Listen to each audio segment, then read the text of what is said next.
Welcome to Car Shopping Mistakes. I'm your host, Deshone the Auto Advisor. If you are car shopping now, or you will be in the next 3 to 6 months, type me in the comments. Let us know where you're at so that we can make sure that you have the advice you need to make the best car deal you've ever made and not be spending more than 30 minutes in car dealerships. The name of the game with great deals is to not be spending time in dealerships. The more time you're spending in dealerships, the worse deal you're getting. The worst deal you're getting. Valencia, good to see you. Valencia World says she's shopping. If you're shopping now or you will be in the next 3 to 6 months, type me in the comments and let me know. Now, for those of you who are not shopping right now, you still may hang around for the next hour, learn something, because you're going to see a lot of people ask questions that you will ask or you would have when you go start shopping. So what typically happens if you hang out here enough, somebody's going to ask the same question that you would have asked, and you can get your answers that way. So welcome to Truth. Good to see you. Let me hop on over to Instagram and actually pop in over there.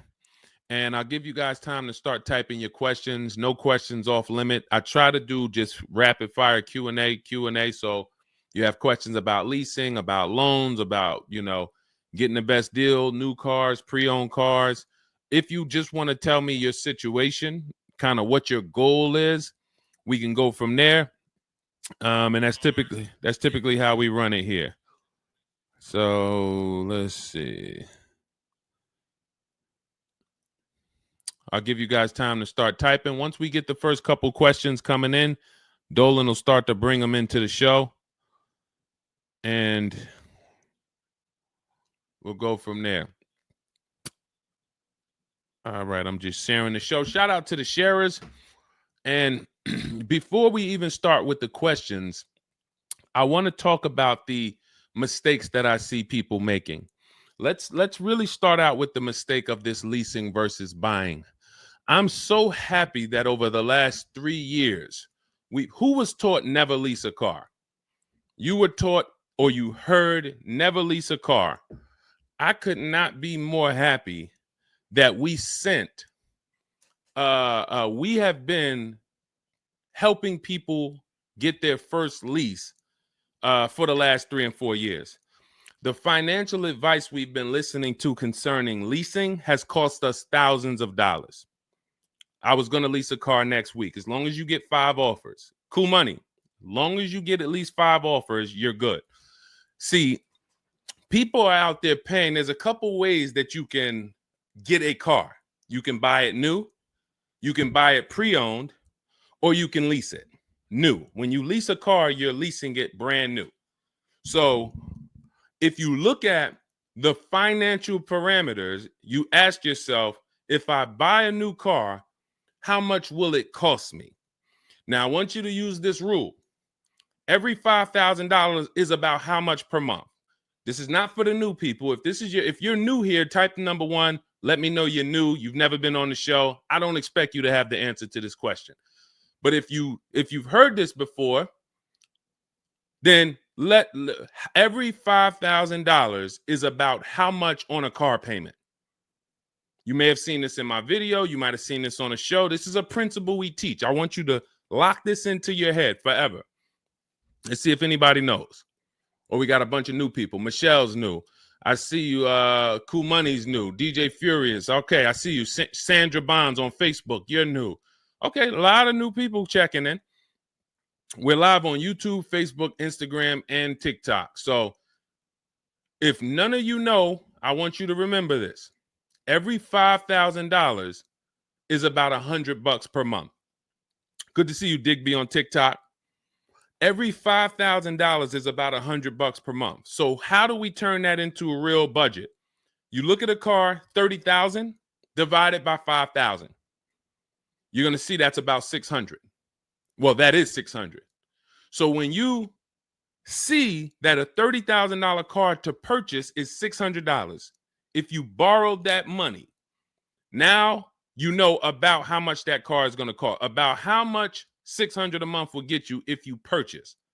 Now, if you lease, $600 a month, depending on the lease deal, could get you a $50,000 car.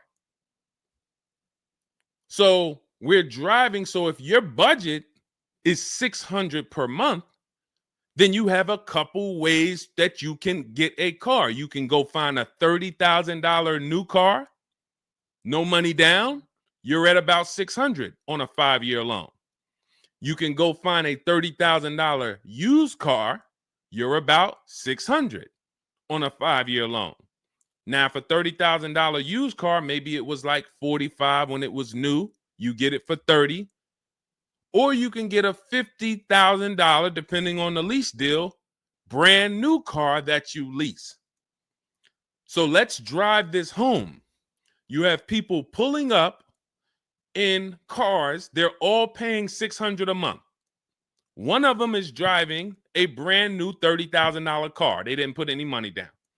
Another one is driving a $30,000 used car. They didn't put any money down. $30,000 car. Another one is driving a $50,000 brand new car. They didn't put any money down. Who's getting the most value? In the short term, it's the person driving the $50,000 new car. It's nothing you can say about that. It's no like, well, it depends. Nope. $50,000 brand new car, $30,000 brand new car, $30,000 used car. The person driving the $50,000 car at $600 a month is getting the most value, hands down. Now, in the long run, where do the people who buy win? That's where we talk about the 8-year rule.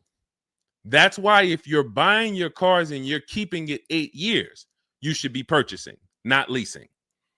8 years is when you win. So that's where I wanted to start at. Let's start, like, tear down this bad information you've heard and you've believed about leasing. And I see people asking, we got a lot of questions coming in. I see you, Jaguar Music, on Instagram. I see you, Cool Money. I see you, we got quite, I see, hold on. From what I can see, we got like 4 or 5 questions waiting. So Dolan, you could bring in the first one. Type your questions in, anything you want to ask. If you want to ask about leasing, I saw someone asked about bad credit. What about if I have bad credit? What about mileage with leasing? Just start typing those questions. We'll bring them all into the show and we'll get to them one by one.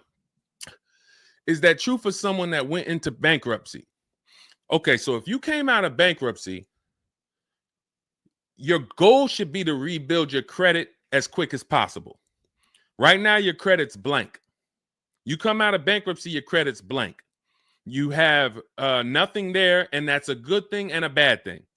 It's easy for you to build. I've seen people come out of a bankruptcy and literally they have a 700 score in 1 year. They're going to go get credit cards. Just like if you're 18. If you're 18, you go get credit cards, you don't use them. Pay $15 gas, or you don't have a car yet. You pay $15, $20 a month for something, pay it off. You're going to have a 700 credit score. The more you don't use your credit, the more credit they give you. So when they see that you have the credit, $500 credit card, $1,000 credit card, you're not using it, credit score is high because your utilization is low. So that's what you should be doing. You cannot come out of a bankruptcy, just wipe your credit, and then go into the dealership and be like, okay, now I can get a car. You have no credit history. So the first goal should be, let me rebuild my credit as quick as possible, and you can do this quick. You can do this quick. Follow Shonda Martin. Some of you know Shonda Martin. She's on pretty much every platform we're on right now, and she's Road to 750 plus. Now you got to let me know. Can you wait and build your credit for 3 to 6 months? Can you start to get some type of credit history?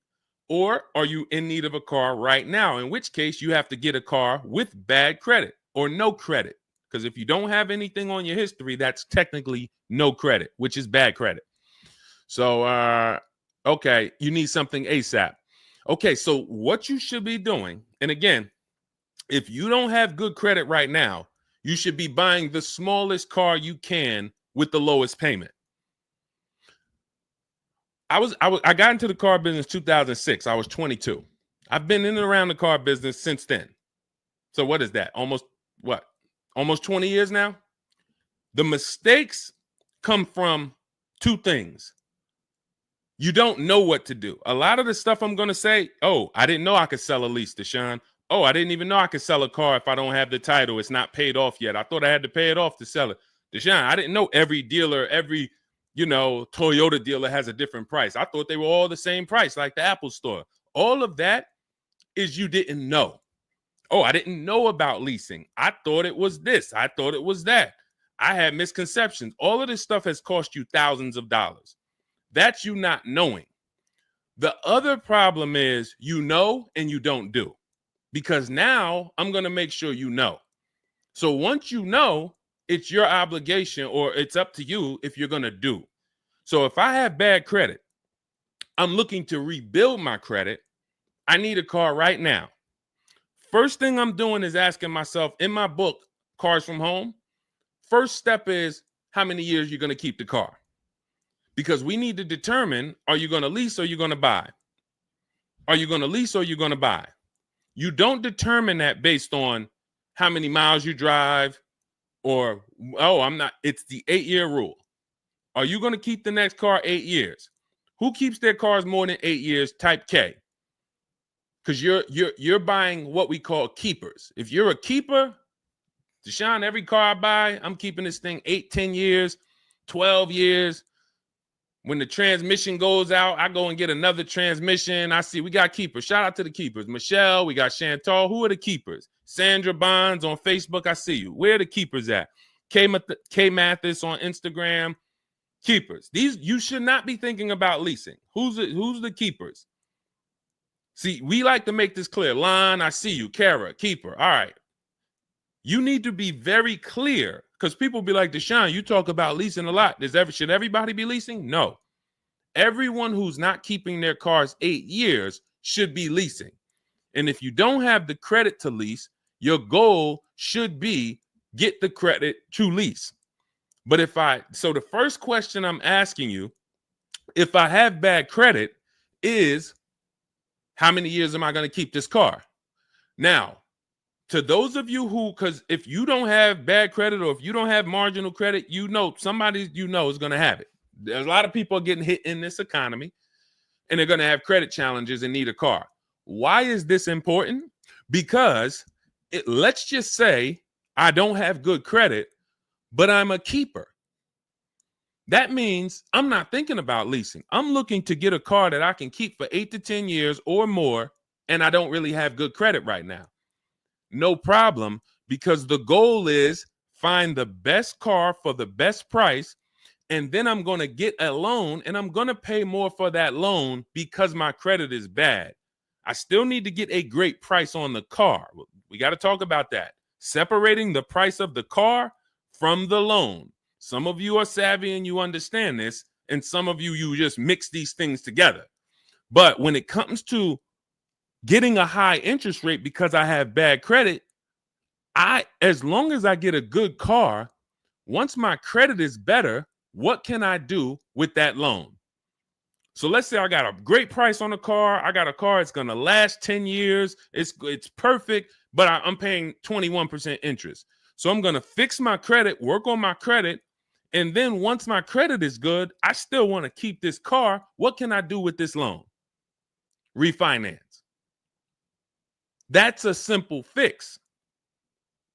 But if you don't realize that you're a keeper, then you're going in and you're getting a bad car. 6 months, a year down the road, 2 years, the car's having problems because you didn't take it seriously that you needed a long-term car. So not only did you mess up the plan because the car is going to start having problems, now I got to see, do I want to fix the car, or do I want to, I got to make the payment, now my payment's due, but then the car's having problems. All of this can be prevented. And you need to know up front what your goal is. But if your goal is to lease, Deshone, I'm not keeping cars 8 years and I don't have good credit, you should be buying the smallest inexpensive car you can that you can get a loan on. $10,000 car, go drive it for 2 years, make your payments, and then switch into a lease. If you're driving a car, if you're buying a car to keep, then you can go and get a nice car, get the most car you can afford comfortably. You're going to have a high interest rate, and then you refinance that car when you actually get, your credit up. So this is all in my book. My digital book, Cars from Home, breaks all of this down step by step. Whether you have good credit, bad credit, how to know when to lease, how to know when to buy, new car, used car, you drive a lot of miles. I have plans in there for everybody. It's a digital book. It's 5-star rated.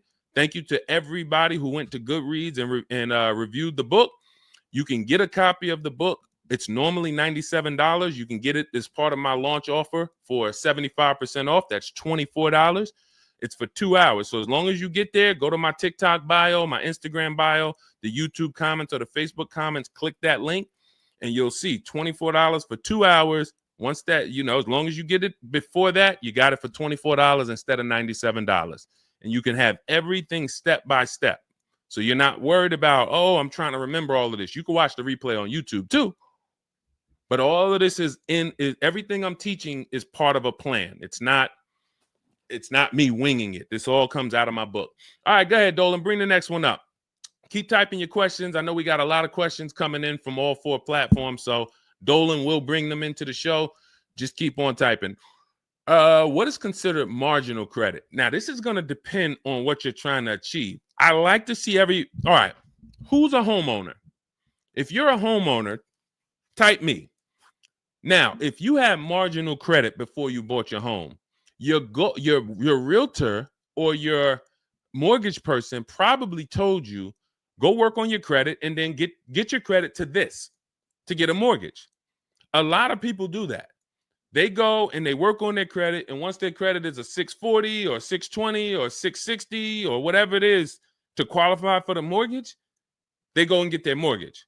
That's how it should be with a car. You want to get yourself, if you have the time, you want to get yourself to about that 660 mark. That 660 mark puts you, and I'm talking, do not use Credit Karma. Do not use Credit Karma. The amount of people who used to come into the dealership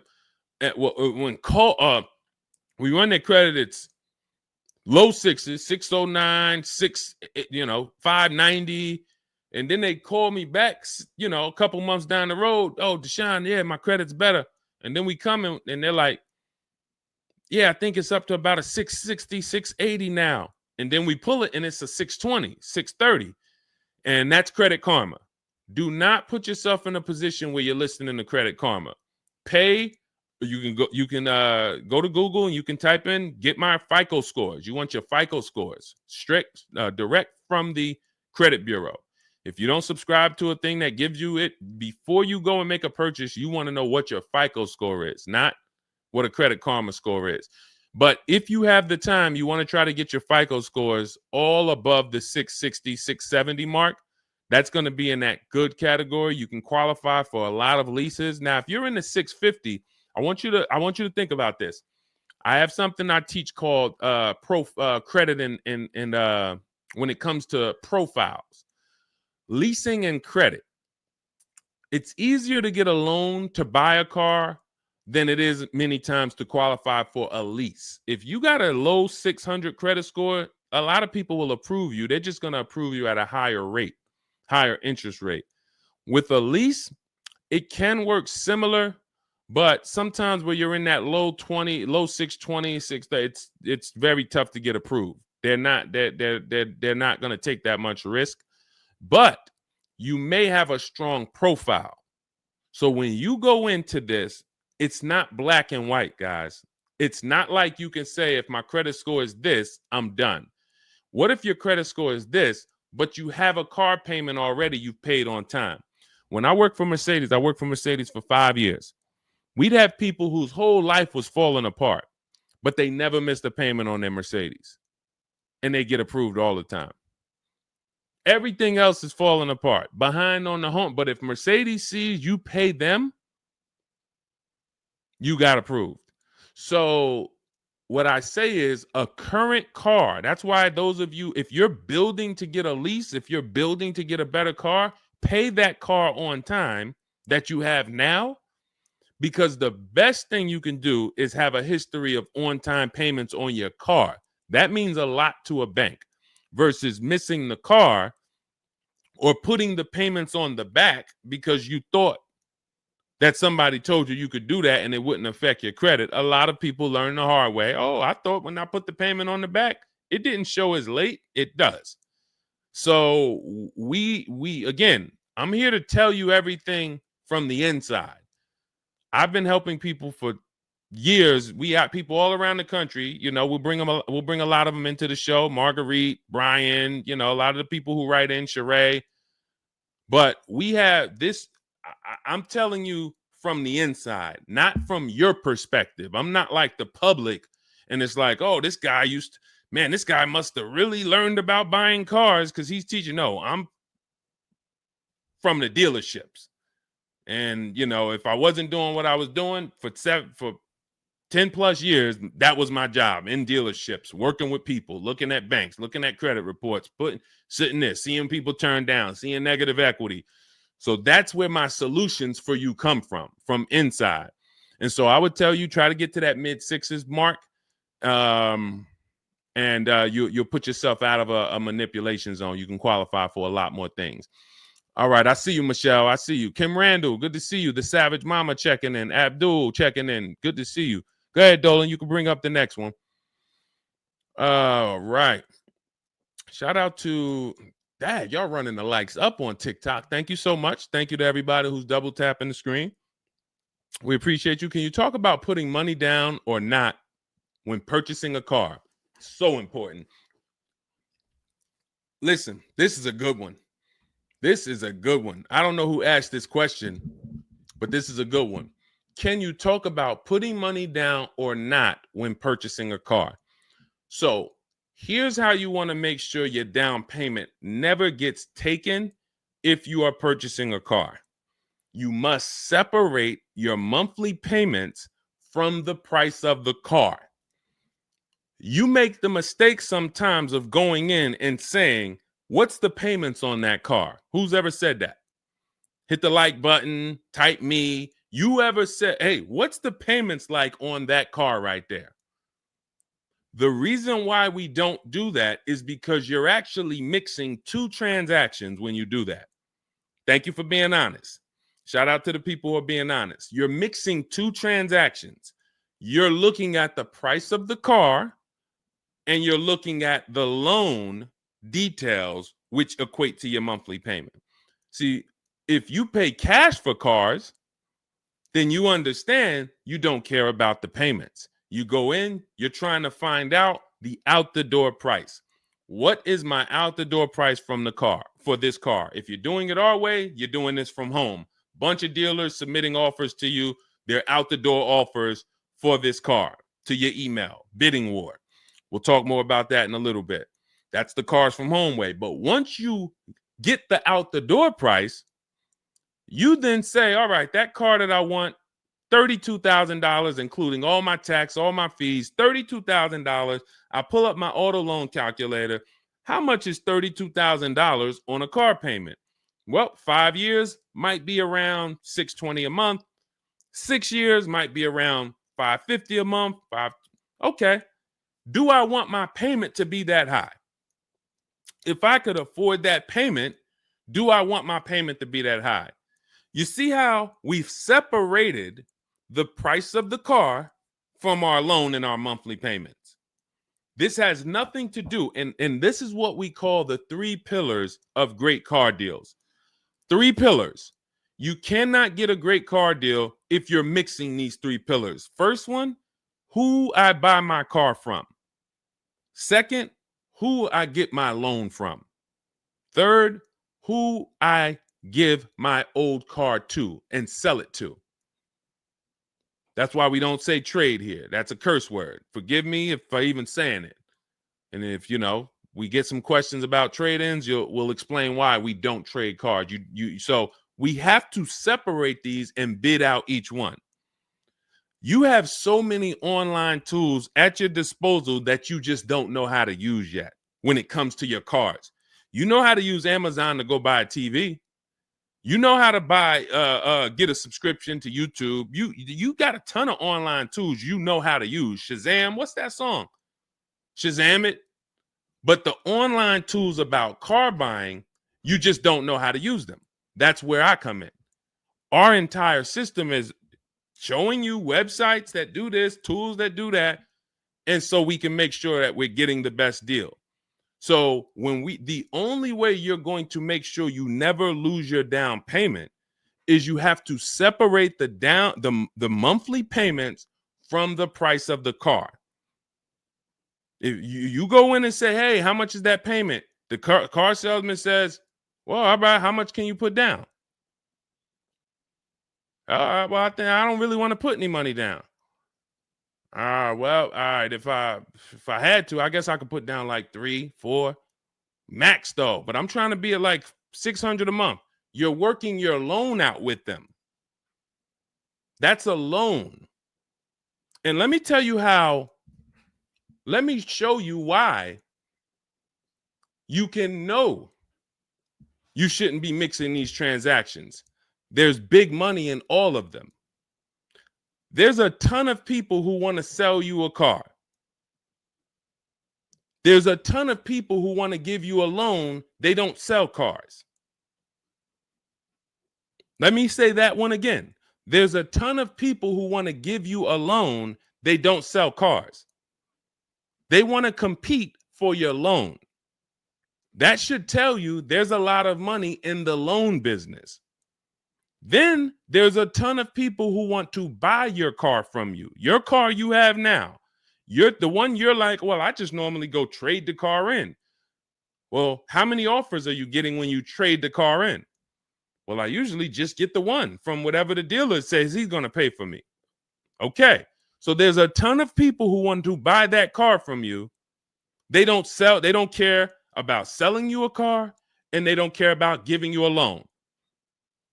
So when you buy a car from a dealer and you give them your old car on trade-in and you get your loan from them, you just gave them 3 transactions. You did 3 transactions with them in one. Do you see why it's impossible for you to get a great deal doing that? Type $signs if that makes sense. Who's locked in? Because I know sometimes we only got a couple people that be watching. Some people, man, you're cooking dinner and you're like, all right, I hear you, Deshone. You're not gonna save $5,000, $10,000 like my students, and you're cooking dinner and you're just trying to listen in on the side.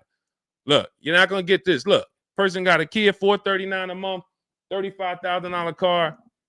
Look, save probably $6,000 off the car.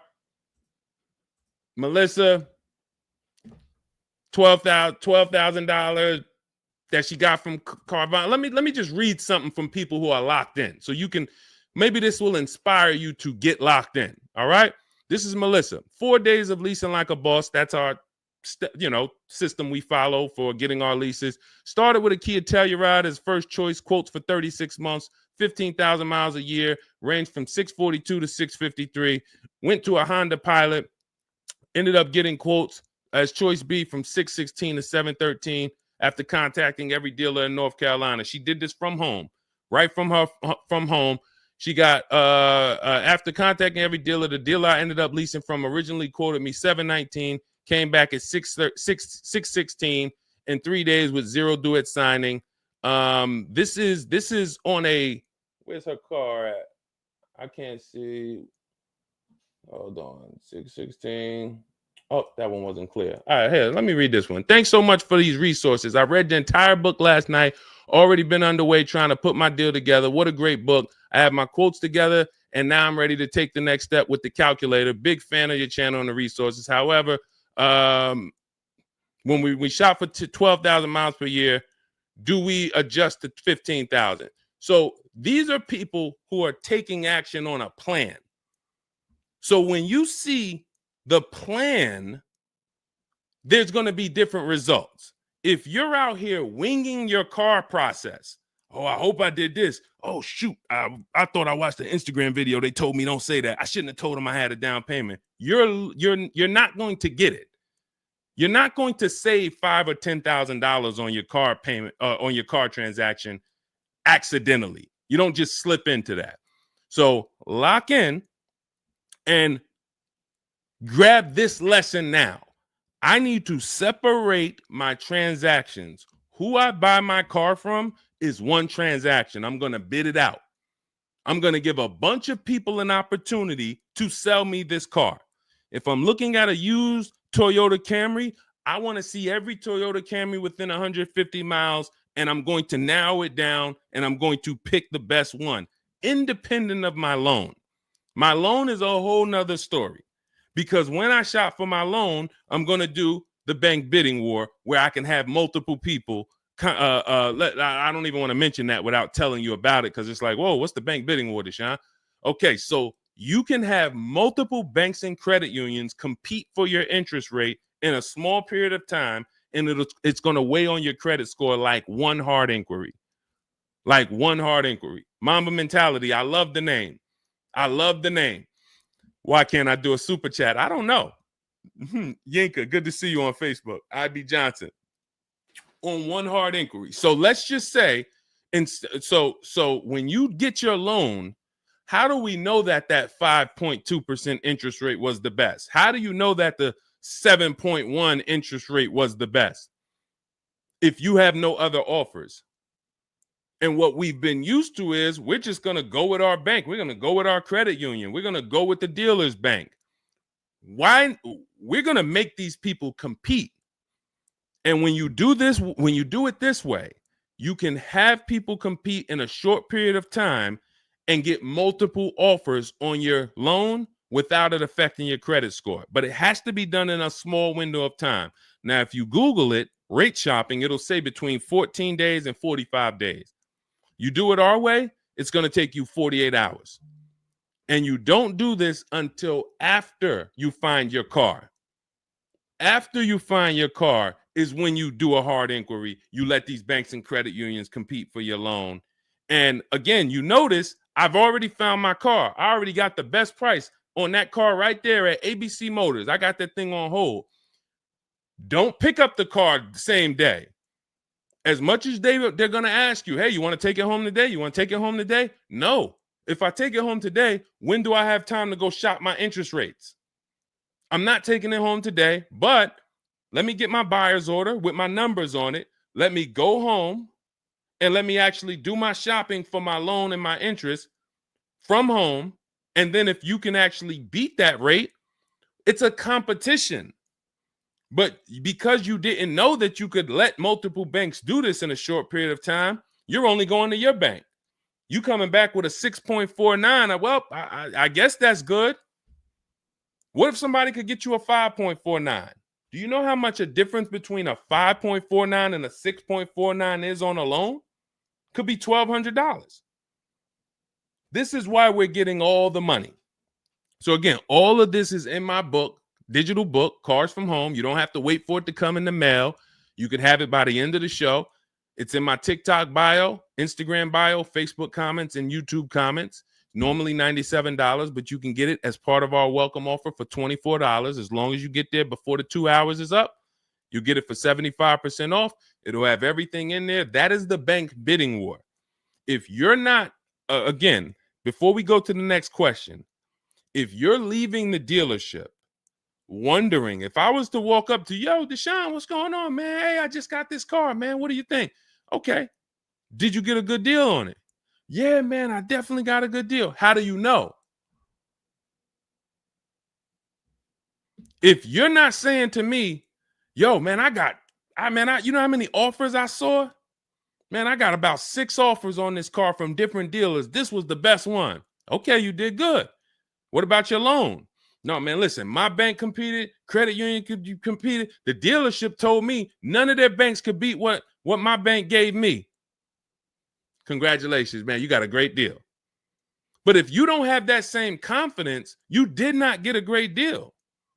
And now you're driving in a $30,000 car, $50,000 car, and you don't have the confidence that you actually didn't leave thousands of dollars in these dealerships.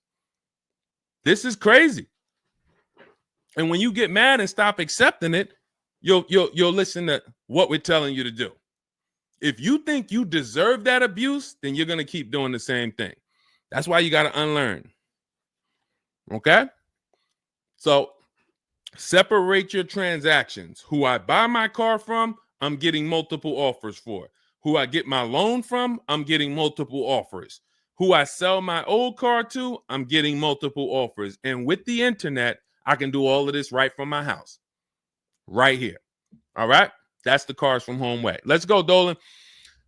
All right. Keep typing your questions. I see you, Mamba Mentality. I see Mamba Mentality got a lot of questions. Samante Love, good to see you. Jay Bass, good to see you. Yep, Jay Bass. Separate transactions. Exactly. D So Chill on TikTok, good to see you. Lisa on TikTok, good to see you. Hector Ruiz, thank you, Hector Ruiz. Shout out to the sharers.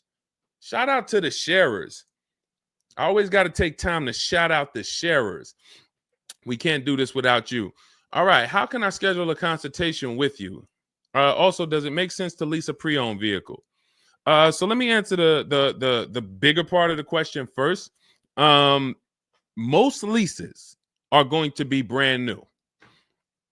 There's only been a few manufacturers that have tried to do a pre-owned lease program. Lexus tried it. BMW's tried it. And there's certain brands that can technically lease a used car. The reason why I don't like it is because it's not enough of a wide stream. It's not enough of a mainstream program to create competition. And if you can't create competition, then you don't know if you're getting a good deal. If you walk in to lease a brand new car and you're walking in and again, we don't do this. We never sit down in a dealership. We're there to test drive only. We're never talking numbers. But if you are doing it the old way, you're going to go in and then you're going to get a bad lease deal presented to you. And they'll say, well, I could lease you this 3-year-old one and it'll save you like $150 a month. How do I know that's a good deal? It might be affordable. And sometimes you confuse affordable with a good deal. It's not a good deal because you could afford it. I want to let that sink in. We confuse, you know how many people I watch get a horrible deal, but they go home and they're like, yo, man, they got me to my payment. Bad credit usually. A lot of people with bad credit will brag about yo, man, you got to go see Joe, man. Why do we need to go see Joe? Man, he got me in a car. Nobody else could. All right, let's look at the numbers. Dag, you're paying 24% interest. You know this is an 8-year loan? You know this is an 8-year loan. Oh, nah, I just, listen, man, Joe, you sending all your friends to Joe. Oh, look, and this car has 70,000 miles on it. You paid 28,000 for it? See, because they got you to a payment you could afford. So you thought, good deal. Now, I go into a Bentley dealership right now. Bentley's $300,000. And they say to me, we'll give you this Bentley for $150,000. So they give me somebody offers to give me a $300,000 Bentley for $150,000. 50% off. We're going out of business. Take it. Can I afford it? No. Is it a good deal, though? Is it a good deal? $300,000 Bentley, half price, $150,000. Many people, you don't have that in your budget to go and bring $150,000 dropping on a car. Now, if you want to do a business thing, go buy it for $150,000, quickly sell it to another dealer for $220,000. Okay, that's what we would do. But I'm not talking about that. I'm talking about just you alone. Affordability does not equal deal. A deal is a deal whether I could afford the deal or not. And the only way we know a deal is to actually get multiple offers. There's no other way. So I'm going to continue to say it. There is no other way. I've been in the car business since 2006. There is no other way for you to know you got a deal without comparison shopping. Same way if you walked into a grocery store and there was only one, you walk into the Dorito factory. There's only Doritos everywhere. No other competition. They sell them for $7 a bag. There's no competition. So everybody who's in the Dorito factory is paying $7. But when they go in the supermarket, Doritos competing against Lay's, competing against Wise. Oh, you can't be $7, Dorito. You might have to be $4 this week. You might have to be on sale this week for $2.99. Competition. It's everything else. So a lot of what I'm saying to you will click when you realize that you've been programmed to buy cars in a way that you don't buy anything else up. You don't buy anything else that way. Everything else you buy in your life is competition. People competing. Everything else only with cars, we look at one offer. So that's why when you come home, start to look at the whole market, you're going to love this. You're going to be like, man, I don't know how I didn't start doing this before. What I'm teaching is not, the whole Cars from Home system is not rocket science. We just use the internet to create competition. That's how we get crazy deals. That's how you see Alex graduated, was able to get a new lease for my partner, sold his old car to Carvana, bid that out. Notice he didn't trade it. He didn't say I traded in my car. I sold my old lease to Carvana, old 3,500. He got 14. That was his highest bid.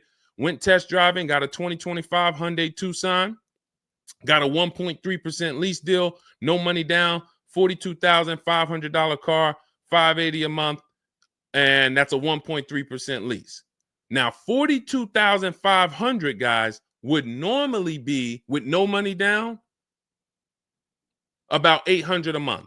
Maybe about $825 for 5 years. He's paying $580.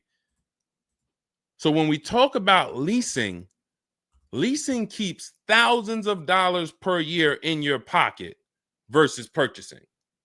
Thousands of dollars, not hundreds of dollars per month, but thousands of dollars per year.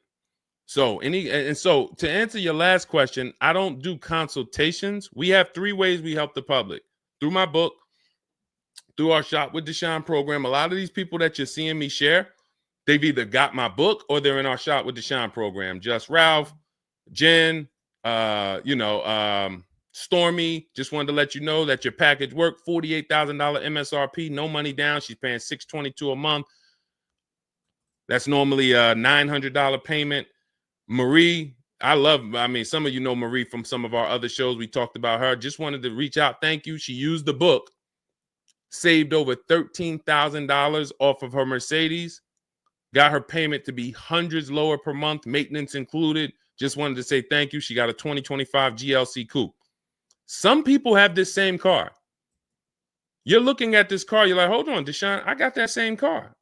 Did you get $13,000 off? Did you get $13,000 off? This is when we got to say to ourselves, whoa, what's happening that Marie got $13,000 off? I thought I did okay. I got $4,000 off. You see how dangerous it is when you don't get multiple offers? You thought, man, I negotiated, man. I was in that dealer for about 5 hours, man, to get that $4,000 off. Marie never went into a dealership and she got $13,000 off. So you just made a $9,000 mistake. So you could either change your behavior, go grab my digital book, Cars from Home, learn the same thing, use the same strategy step by step that Marie just used, and you could eliminate you making these types of mistakes, or you can continue to do what the car business wants you to do. So in my digital book, you have everything. That's why it's called 7 Steps to Saving Time, Money, and Avoiding Dealerships. It's in my TikTok bio, my Instagram bio, YouTube comments, Facebook comments. You can get 75% off for the next 2 hours. So you won't pay the normal $97. You get it for $24 if you get there before the welcome offer expires. And that's a digital book. It'll be in your inbox by the time we end the show. You'll have all these strategies to use for you, your family, your spouse, your kids, to make sure every transaction you're winning. You're leaving no money on the table. All right. So yes, I don't do, and you'll see in our Cars from Home toolkit in my bio, we do have a program where we shop for people around the country. In fact, before we go to the next question, let me show you what you'll be able to do. But in our case, we do this for clients. So you get in where you fit in. I don't tell you. It's like if I put a buffet in front of you, everything gets you full. You get the book, you're there. You come into Shop with Deshone, we do it together. You watch our video checklist. You have coaching calls, we have Zoom calls, we have a private Facebook group. You get to your goal. Or you can, if you qualify, you got to have the credit. You got to be shopping for a new car. You can look into our Done For You program. You can book a call with our team.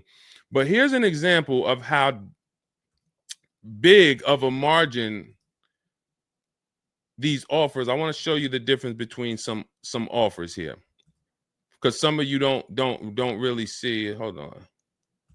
I got to label these better for our next show. Okay, here's an example.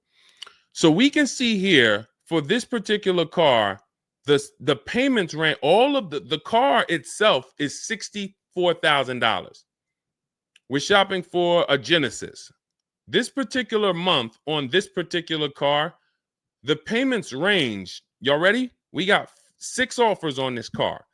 The payments range from, well, I'm just reading them to you. $973, $899, $1,102, $1,066, $921, $913.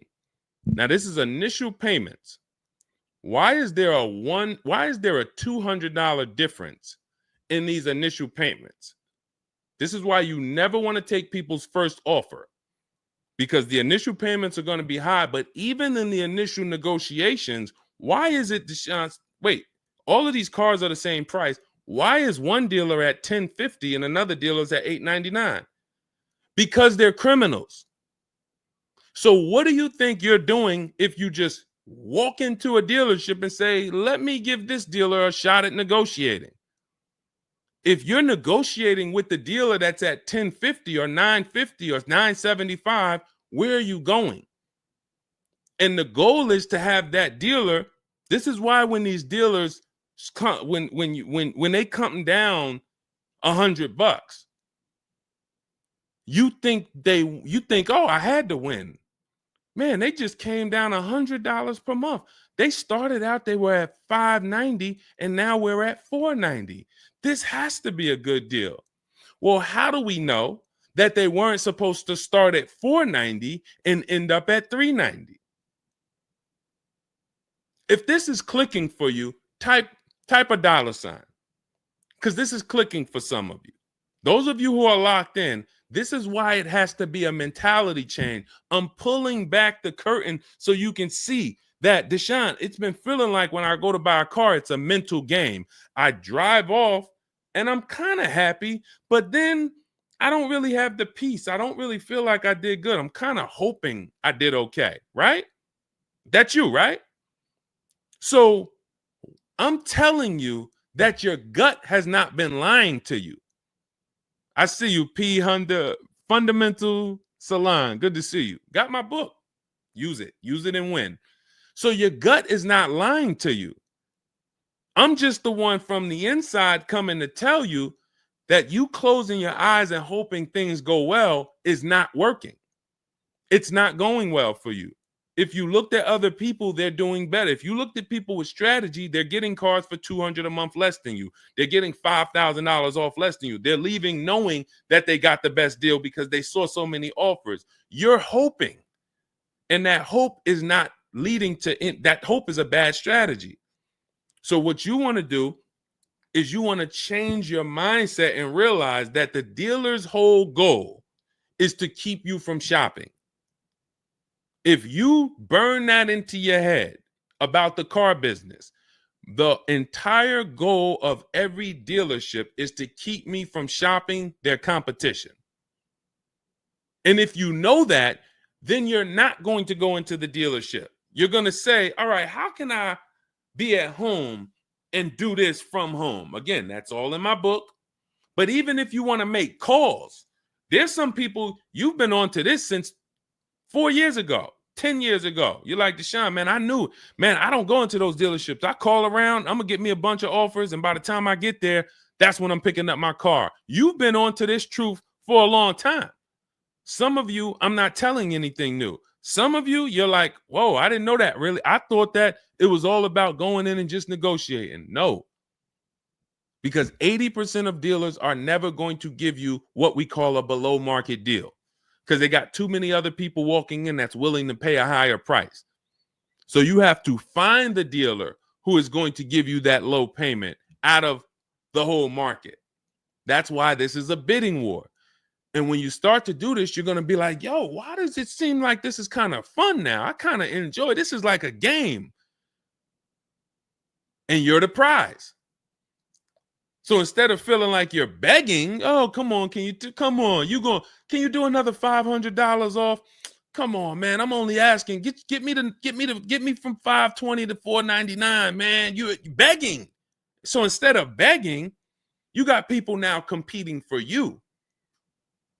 Whole different story. That's what we want. That's the transformation we want for you today. All right, let's go. Dolan, next question.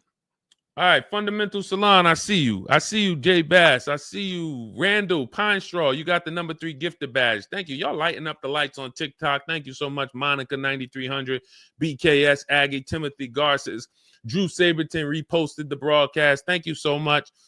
Shout out to everybody sharing this. What about military personnel? What's the question?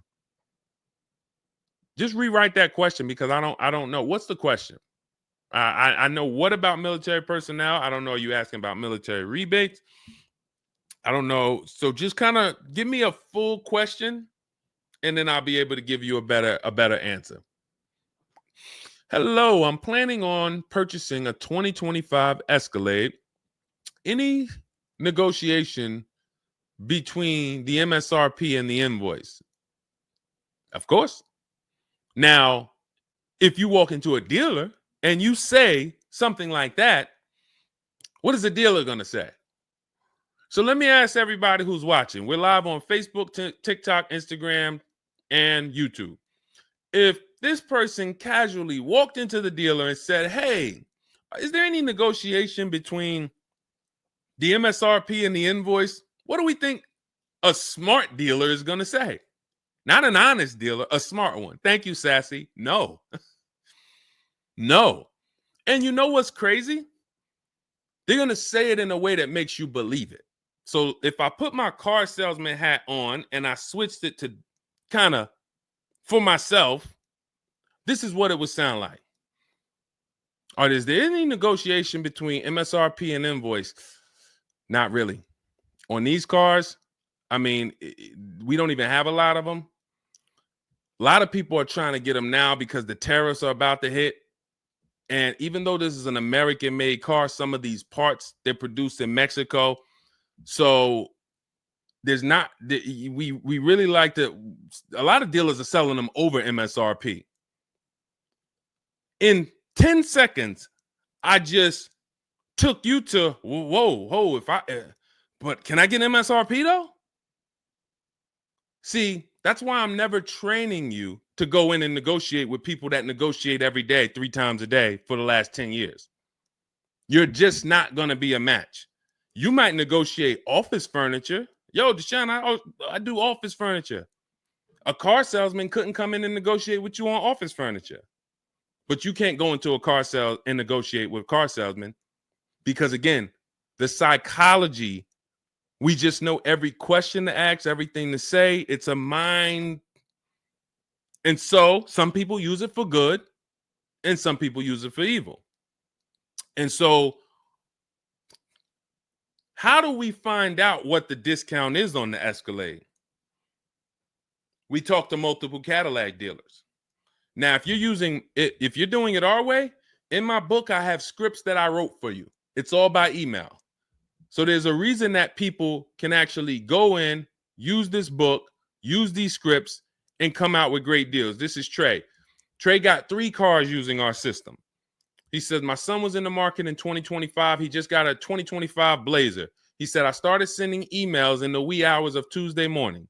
So those are email scripts that I wrote. They're in my book. You have access to them when you get my book. You're using all my scripts. We're not talking. We're not doing any of this by mouth and saying, oh, I got to remember What did Deshone say? Don't, oh, I didn't want to say that. None of that. There's no room to make a mistake. We're just typing, copying, and pasting. He says, emailed 25 to 30 dealerships, got 8 offers, closed the deal in 2 days. 2 days. So some of you, you're like, Deshone, I need a car in like 2 weeks. No problem. Trey got his in 2 days. So once you start this process of engaging with the dealers, you'll get a car in 3-4 days if you're slow, because that's the way it's set up. So he gets a $56,000 car. He closed the lease at $560 a month on this Blazer electric vehicle. $560 a month, first month's payment due at signing. That is a $56,000 car. And he's gotten 3 cars. He said his first one with our system was 2.5 years ago. He leased another vehicle for his daughter last October, and now he just got his son's lease. 1.5% lease, a 1.33% lease for his daughter, and a 1% lease for his son. So if you're doing it our way, you're sitting at home, you're getting multiple Cadillac dealers to compete by email, and then you're going to see, oh, this one's going to take off $2,000. This one's going to take off $5,000. These 4 are taking off nothing. This one, he's charging $3,000 over the list price. Oh, here's the winner. They're taking off $5,000. That's the best offer. Now, sometimes you get a deal like Sean, and we never know when the bottom is. And let's take this Genesis. Perfect example. This is a 2025 Genesis GV80. As you can see right here in writing, if you're on TikTok, you can't see, but if you're on Facebook, YouTube, or Instagram, you can see. You can see, let me just take that comment down real quick, Dolan, so I can show the discount at the bottom of that sheet, please. Just snatch that just for 1 second. Look at that. $8,469 off retail price. Brand new 2025. Okay, you can put it back up, Dolan. Thank you. So when you look at that, this is the lowest offer of multiple offers.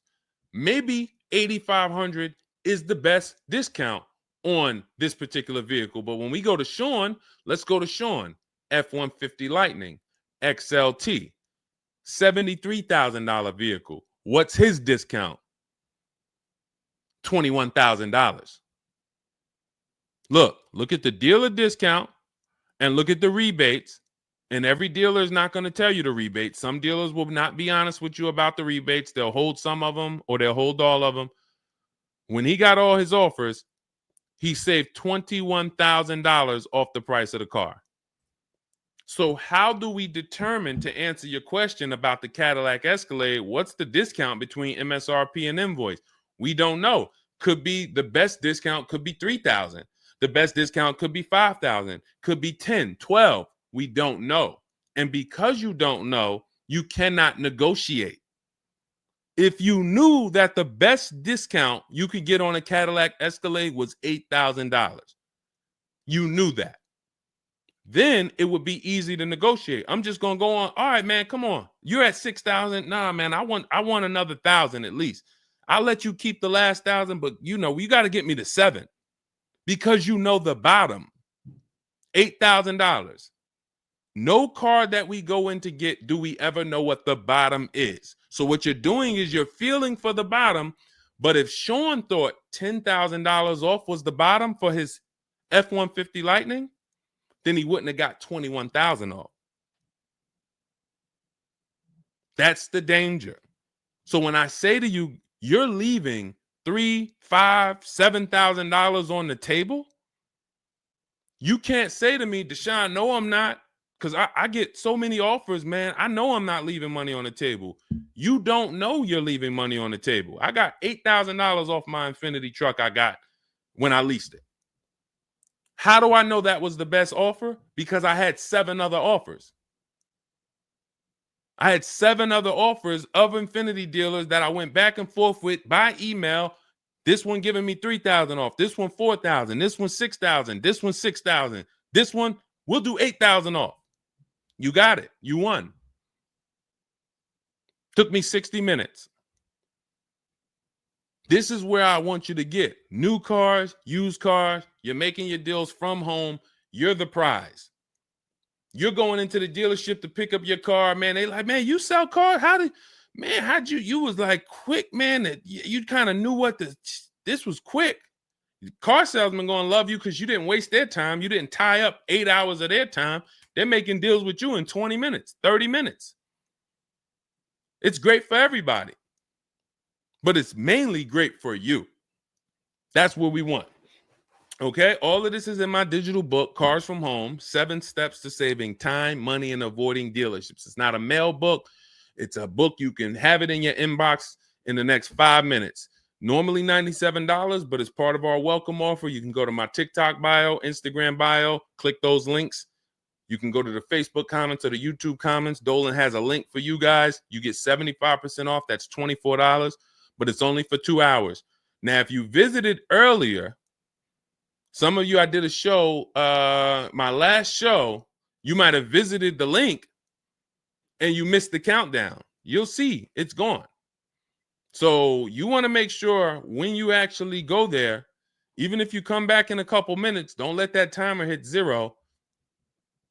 Book's still worth $97. You saw Marie, she saved $13,000. So I think if Marie, if she was on the show, she would say, look, even if you missed the $24, get that book. Save me $13,000 off my price. All right. Corey Duncan, I'm just catching your comment on TikTok. Look, it works, y'all. I promise. Leased a car back in April after using his book. Got the best deal.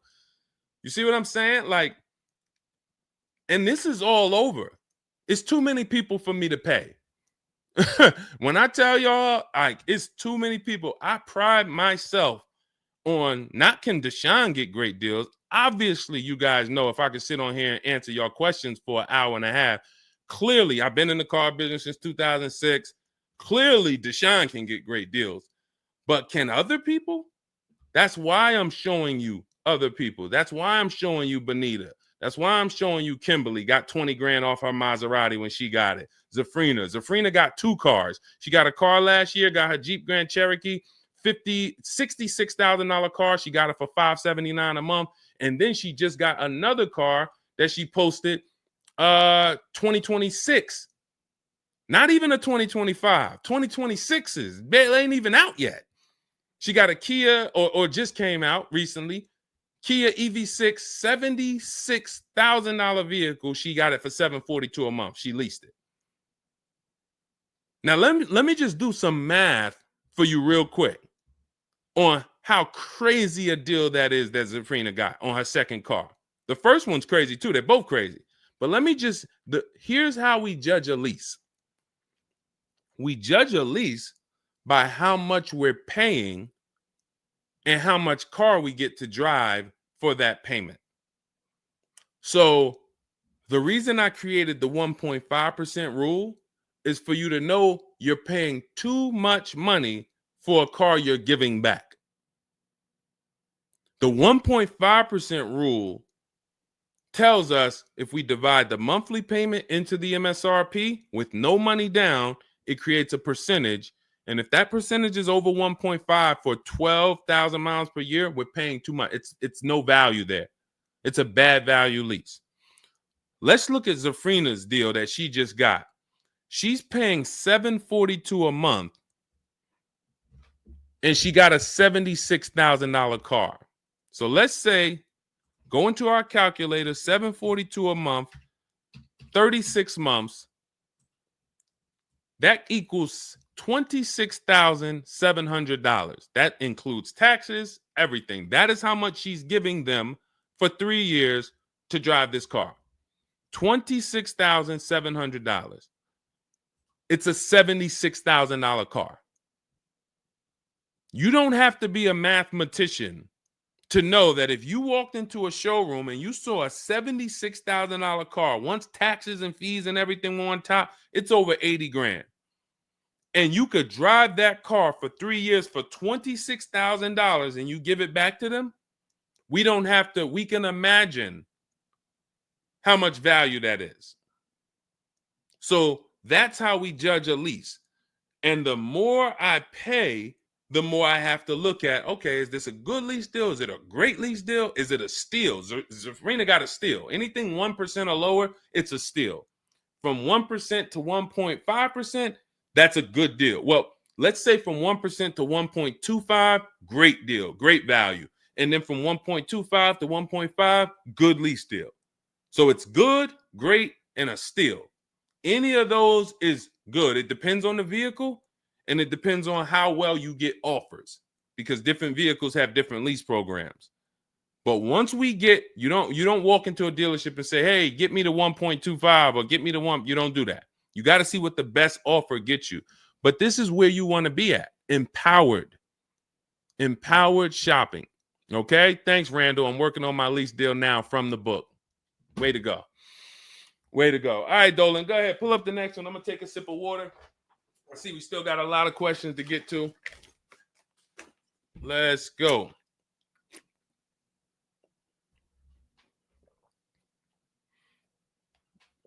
Mark is me. Good to see you on Instagram. Checking in. All right. Let's go. Does it matter if you email or call a dealership to find out the best price? All right. No. You just got to realize it's going to be different things that come with phone. The reason why. Okay. Who's a good negotiator? All right. Let me put it like this. Who's not a good negotiator? Let's be honest. Who's not a good negotiator? Type me. You're just not. It's not your thing. You don't really like confrontation.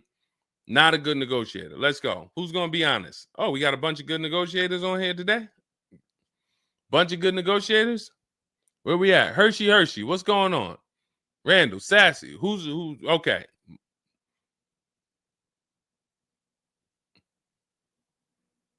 Okay.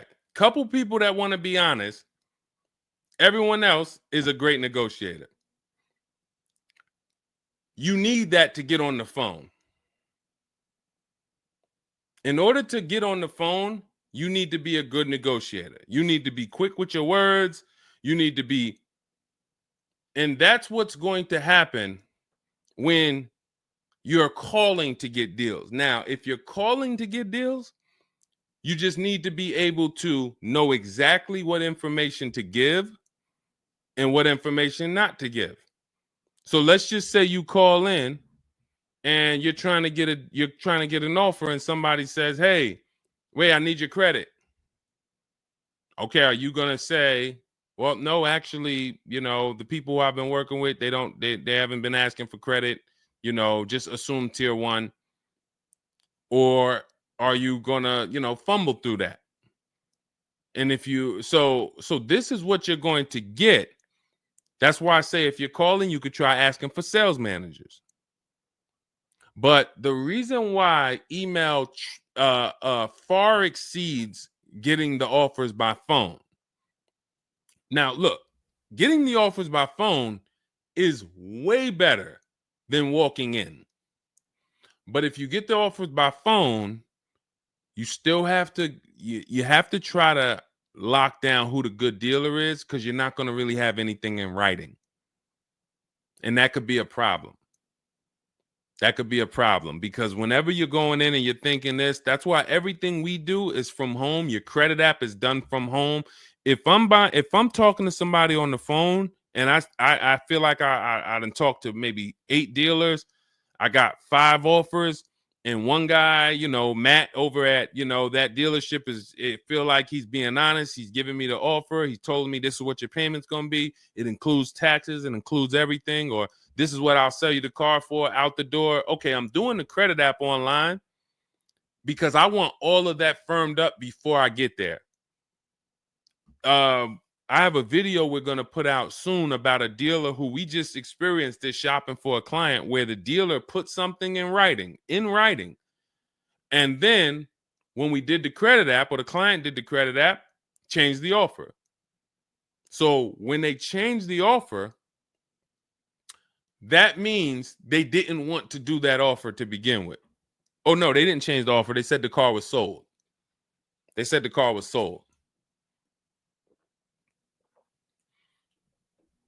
Me knowing what I know that what they wanted to do was tell you one thing and then they wanted you to come in so that you could so they could raise the price on you.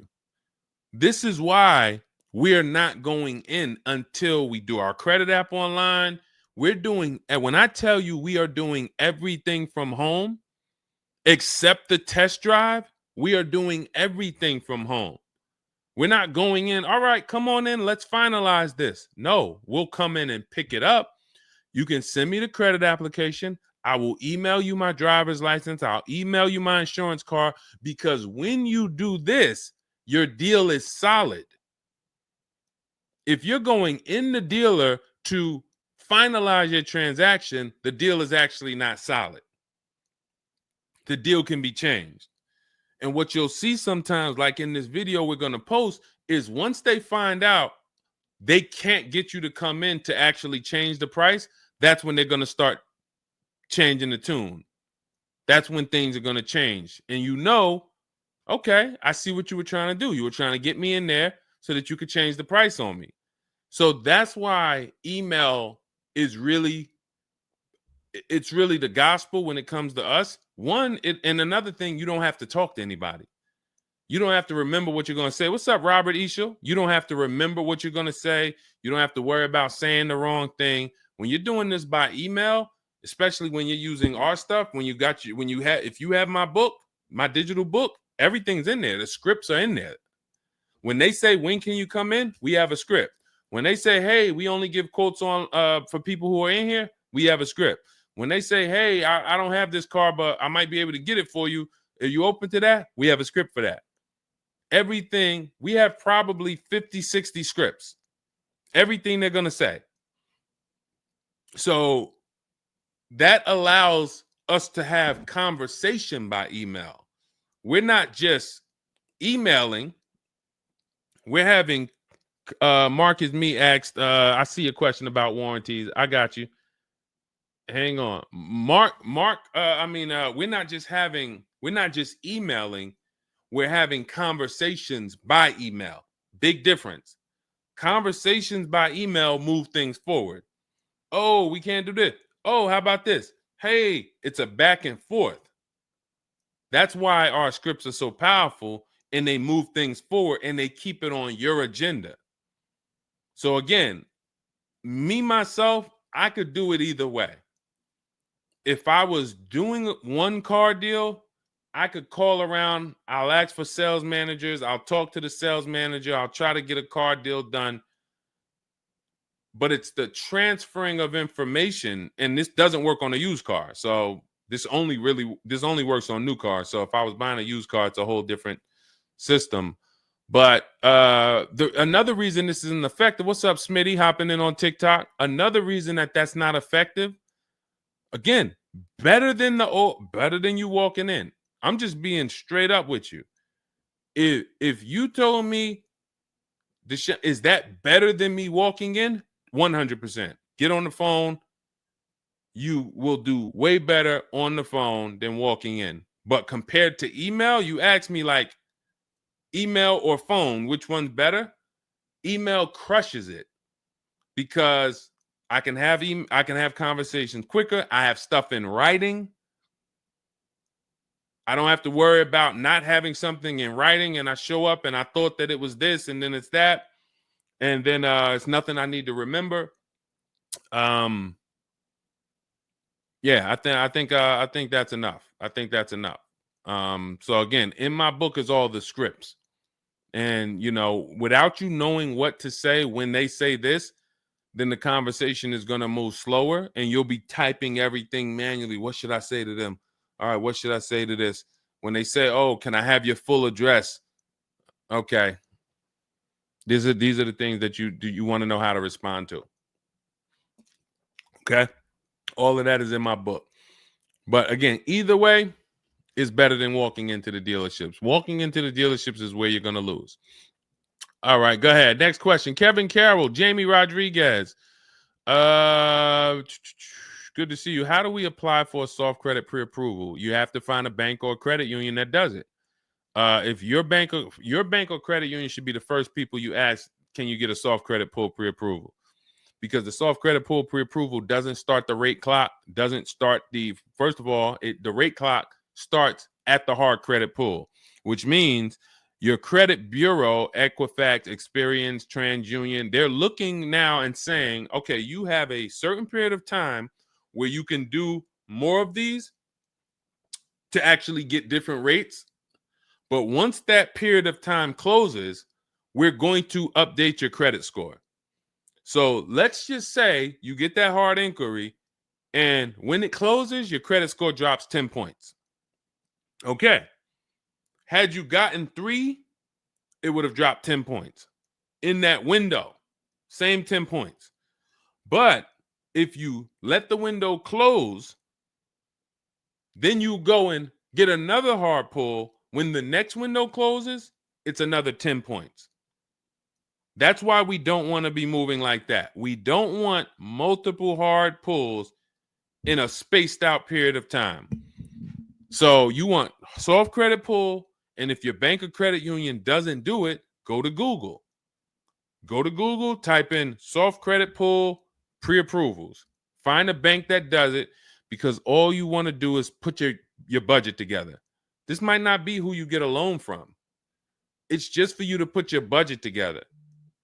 And if you've ever bought a house or you got a mortgage, you'll see, all right, you might pre-approve me for, 4.25 interest rate. And then once I go to get my loan or my mortgage, it might go to 4.3. It might go to 4.6. It doesn't matter. This is just to budget. You need something so that you can know how much you can spend. That's the purpose of the pre-approval. So it's no reason for you to ever give a hard credit pull. You are much better off just using the rule of every 5,000 is about $100 per month. Burn that into your head. Every 5,000 is about $100 per month. So that means when I'm looking at this $30,000 car, that's $600 a month for 5 years.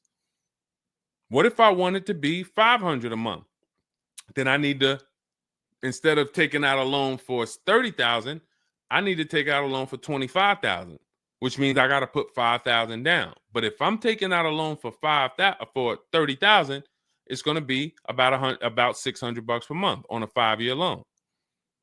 You could go to 6 and it'll drop it a little. For 6, it'll drop it another, But if you don't have that rule of 5,000 in your head, you're too off in your budgeting. You need to have some type of anchor to what this car should cost me. If I'm looking at a $50,000 brand new car, I don't want to be able to, give me the $600 a month on that. Wait, Deshone already told me every 5,000 is $100 per month. How am I looking at a $50,000 car and saying get me the 600 on that? Just divide 50,000 by 500. You're gonna see, oh, that's 1,000.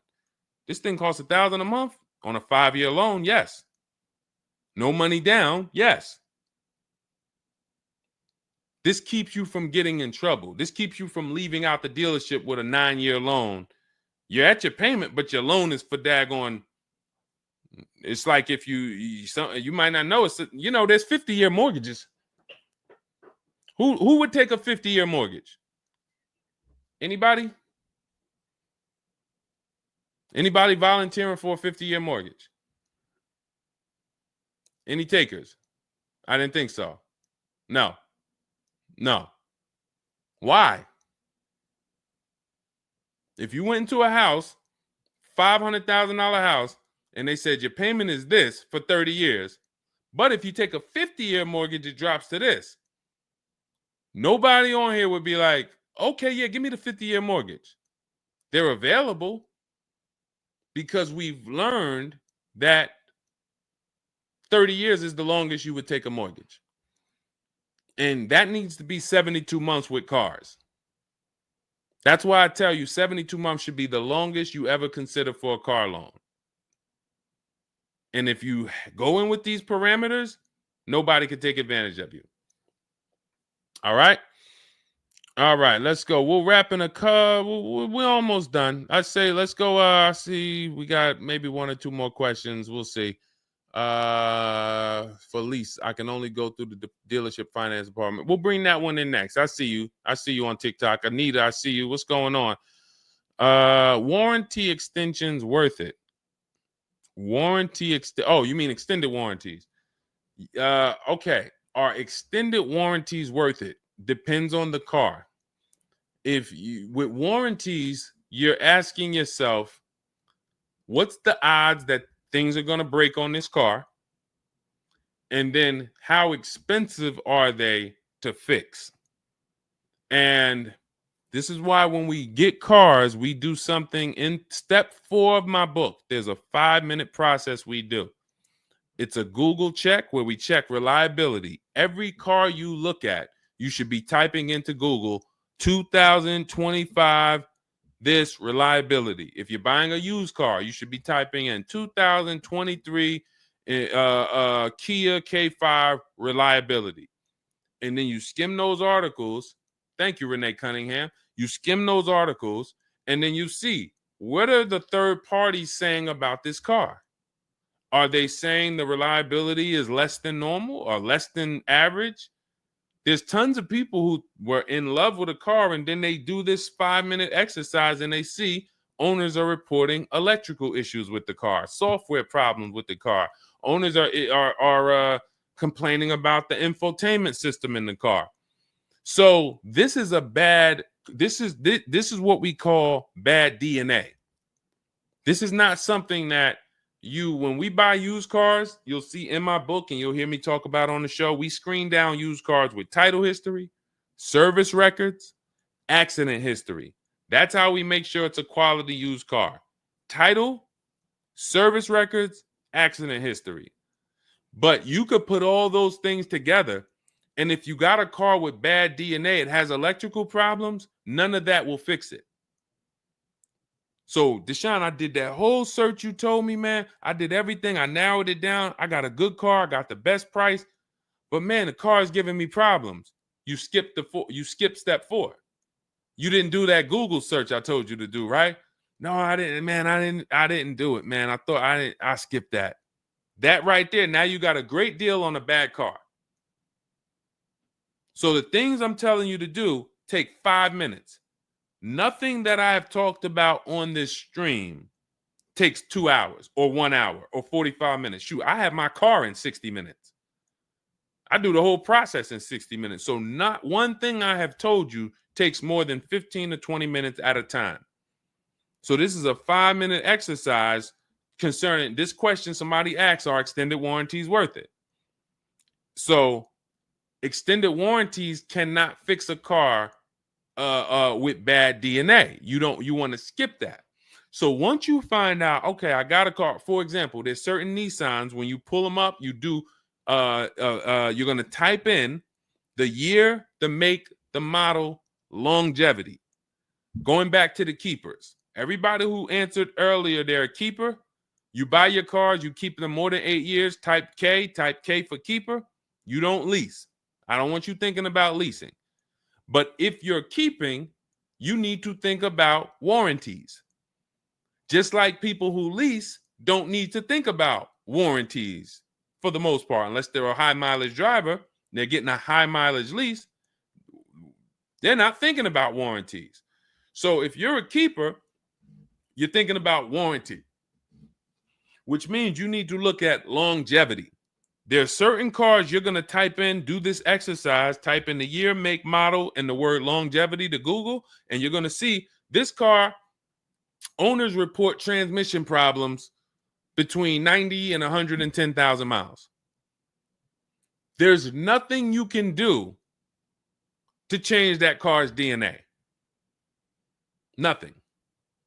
So yes, you can get one with good service records, good accident history, good title history. Nothing you can do to change the fact that that car has transmission problems from 90 to 110,000 miles.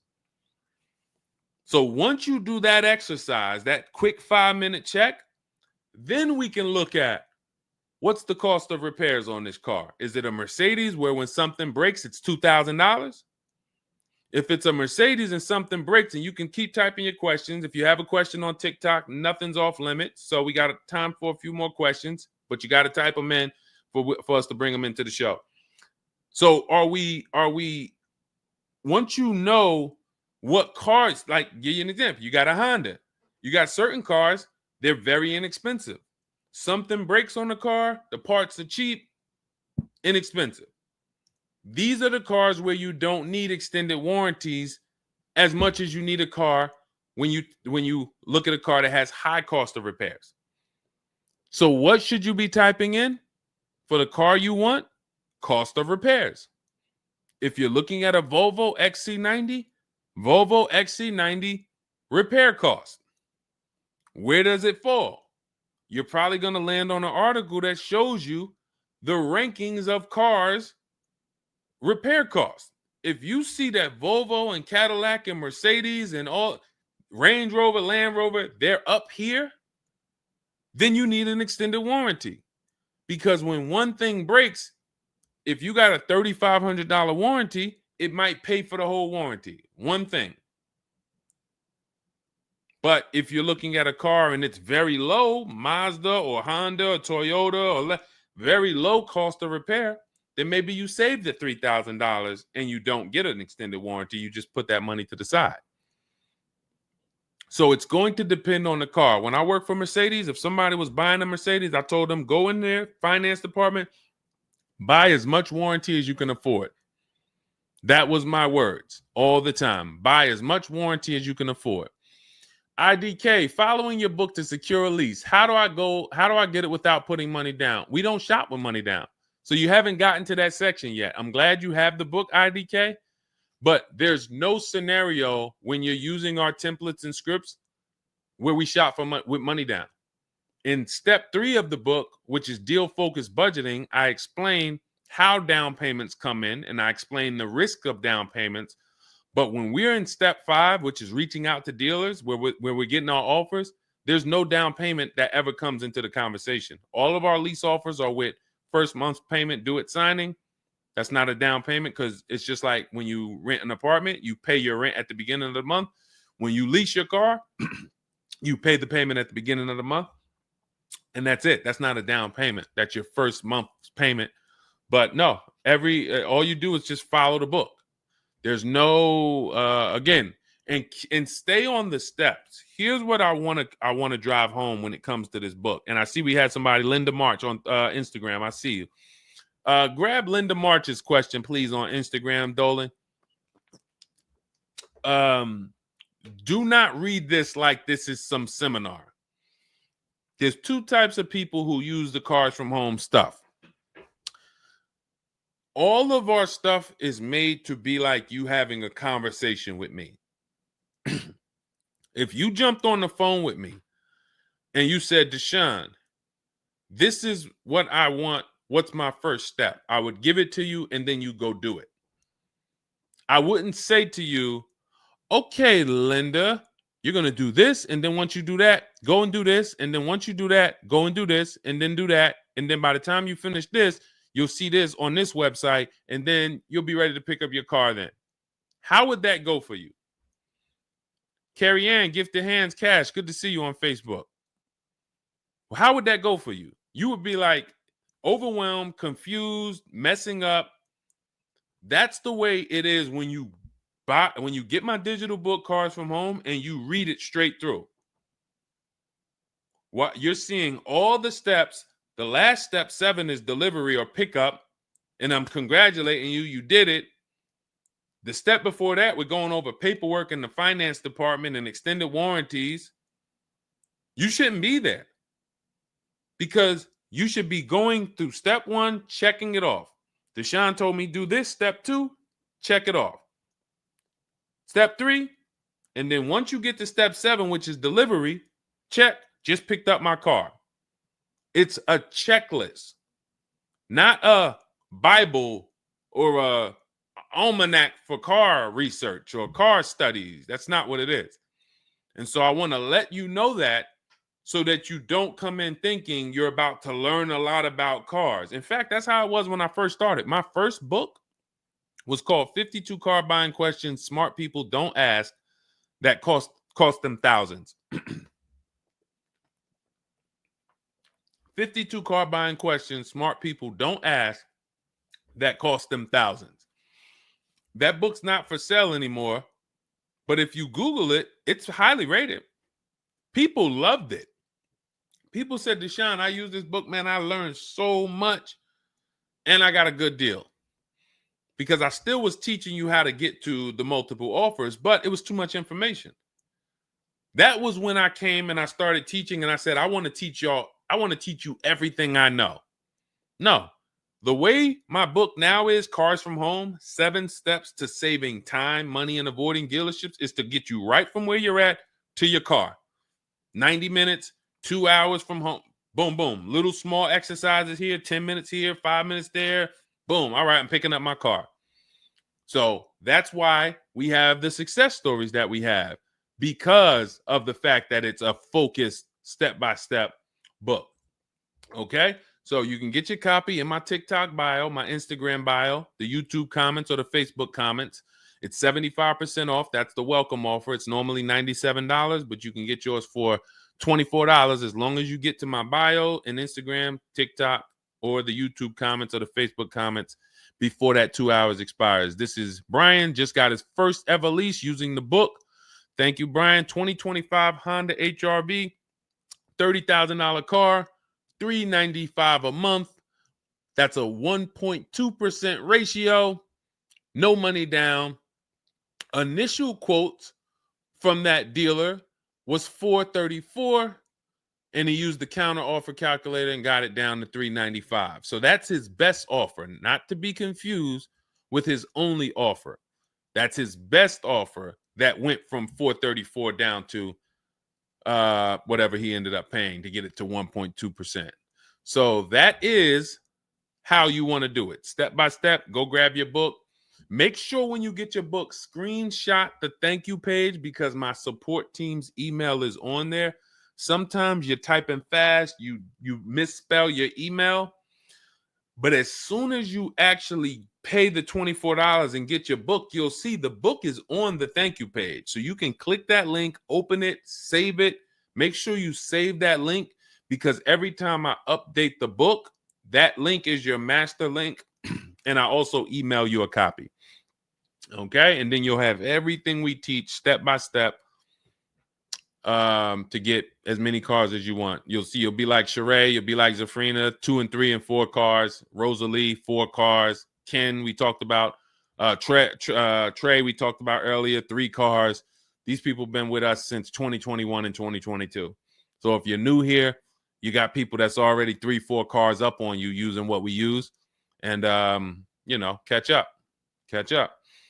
All right, go ahead, Dolan. I saw we got a couple more from Carrie Ann. We got Linda March.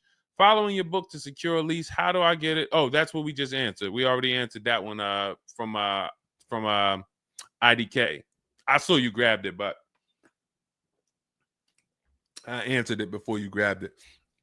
Carrie Ann Gifted Hands. Evening. Okay. Can a dealership... I'm sorry. I'm having trouble reading. I'm going to have tea on these broadcasts, because can a dealership take your newly purchased vehicle to a private mechanic without telling you? Actual dealership, because he refused to pay the money to get it fixed.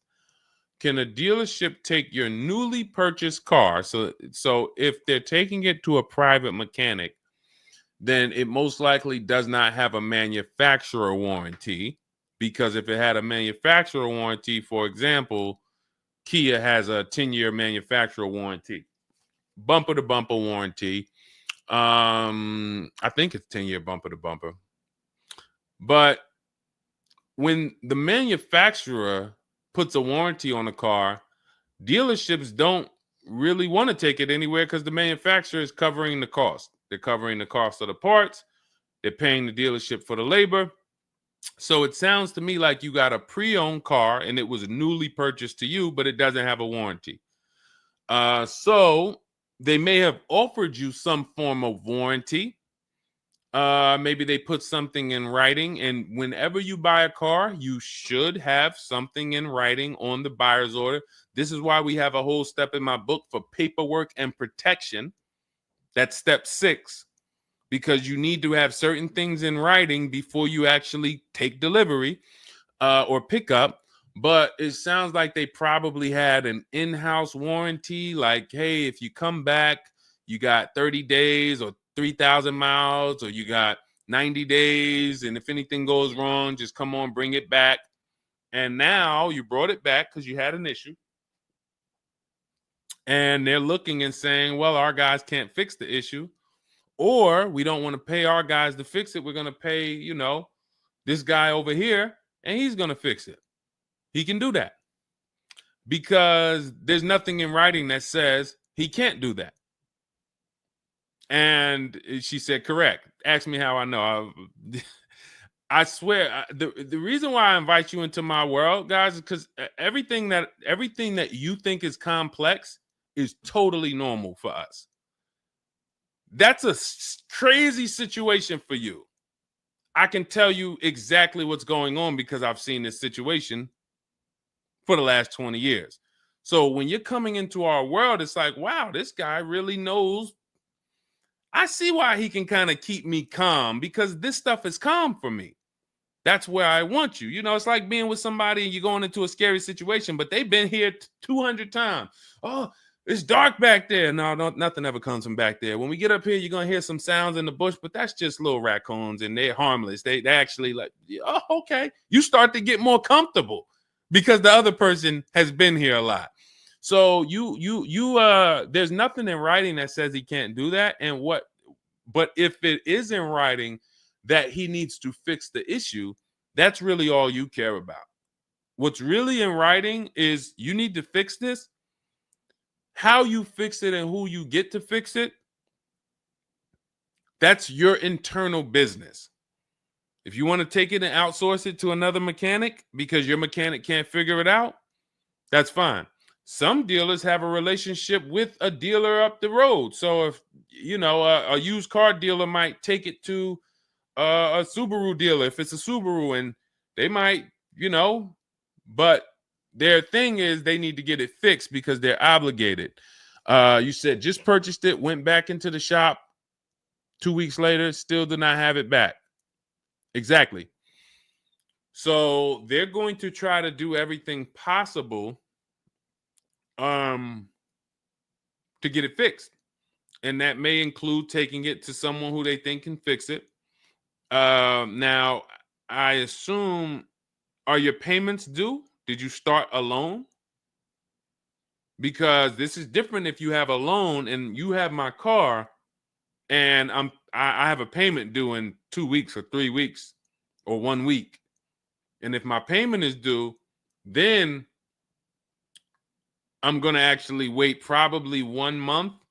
And if I don't have anything in writing of when I'm getting this car back, then I'm going to make a police report.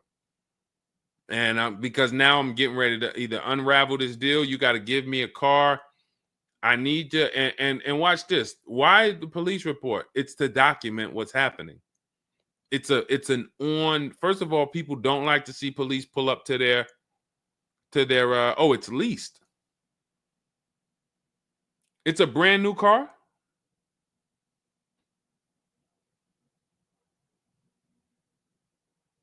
It's a brand new car. Most leases are brand new.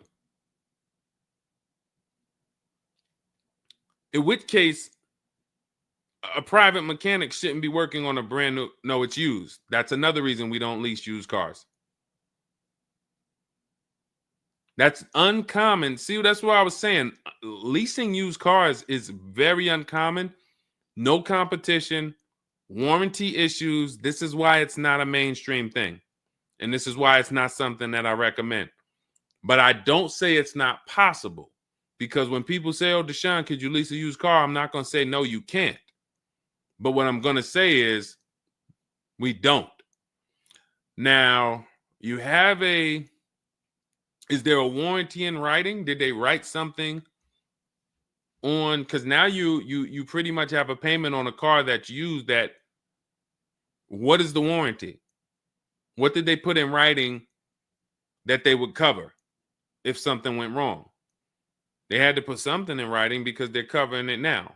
You know, or they have to fill some form of obligation. You paid 2 payments, but what warranty did they give you? Was it a certified car? Because that would give you a year warranty from the manufacturer. But again, I don't think you have a manufacturer warranty. In fact, I almost know you don't, because they wouldn't be taking it to a private mechanic if it had a manufacturer warranty. Originally 32,000, at the end 62,000 through. Originally 32,000, at the end 60,000 through Exeter. Yes. Well, I mean, originally 32,000. I don't know what you mean by that. Is that your mileage? I need to know. Did they put something in writing saying that they were giving you a warranty?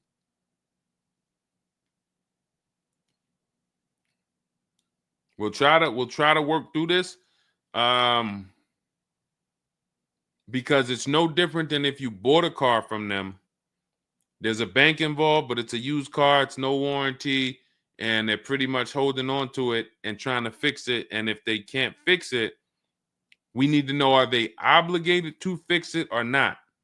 If there's nothing in writing saying, hey, you have this time where you can bring it back and we'll fix it, then that's gonna be that's gonna be hell for you. So we really don't want that. So, but I can't tell you how to approach this without knowing what is in writing. And again, when you get my book, not you, I'm just gonna try to help you through, but I'm talking to you. That's why we have step 6 is paperwork.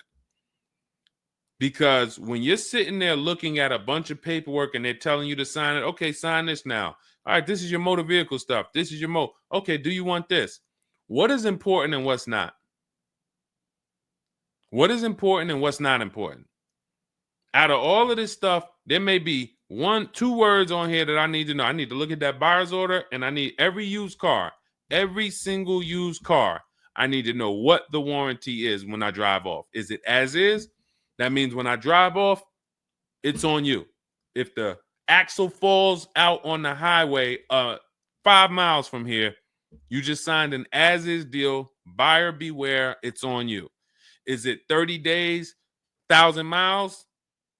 Who's going to do the work? Is it from the manufacturer? Is it from this dealership? Where can I go and use this at? You got to come back here. Do I have to go? Is this a nationwide warranty? I need to know what is covered on this paperwork so that I don't end up in a situation that we're trying to get out of right now. The warranty is through portfolio protection.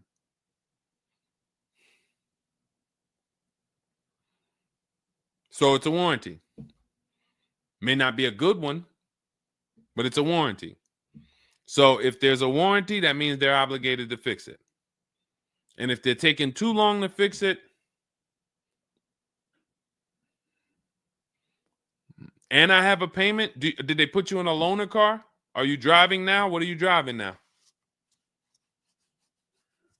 If I bought a car with a warranty and then it had problems, I dropped it back off to the dealership and they had it for 2 weeks, and I have payments I'm still making on it, I just got it and it's in the shop, I'm not going to let that car stay in the shop more than 30 days with no car. I'm in a loaner. Okay, so you got to just chill out. You got to just chill out. Hopefully the loaner is as nice as the car you got. And if the car and if that's the case, then you just chill out. It's not a mainstream program you're in. It's like a black market program. That's the best way I could describe it. These companies that lease used cars, it's a black market kind of behind. It's not a mainstream thing. That's why all of these companies are small or like very little known name companies. They could go out of business. Nobody knew. Who the heck were they? Nobody knew. portfolio such and such went out of business. I never even heard of them. Who are they? Because they operate in the black market back there. So the general manager refused to pay the $4,300 for the corrosion on an important part. Again, what's your payment on the car? I just want to, I think this is a valuable lesson. They've had my van since from June 19th. Oh, they've had the van for that long? And you've been in the loaner?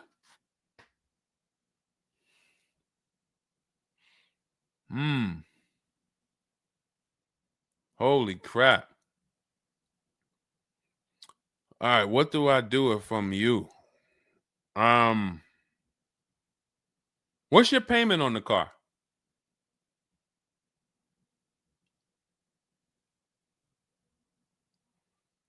Company had your car for months.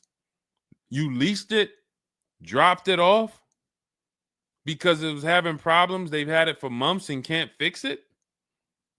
And you're paying $775 a month. What kind of vehicle is this?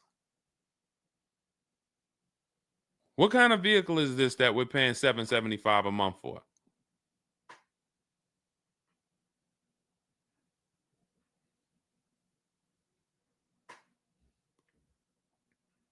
I just want to give you some time to type. I mean, I like to try to give you, I like to try to give you a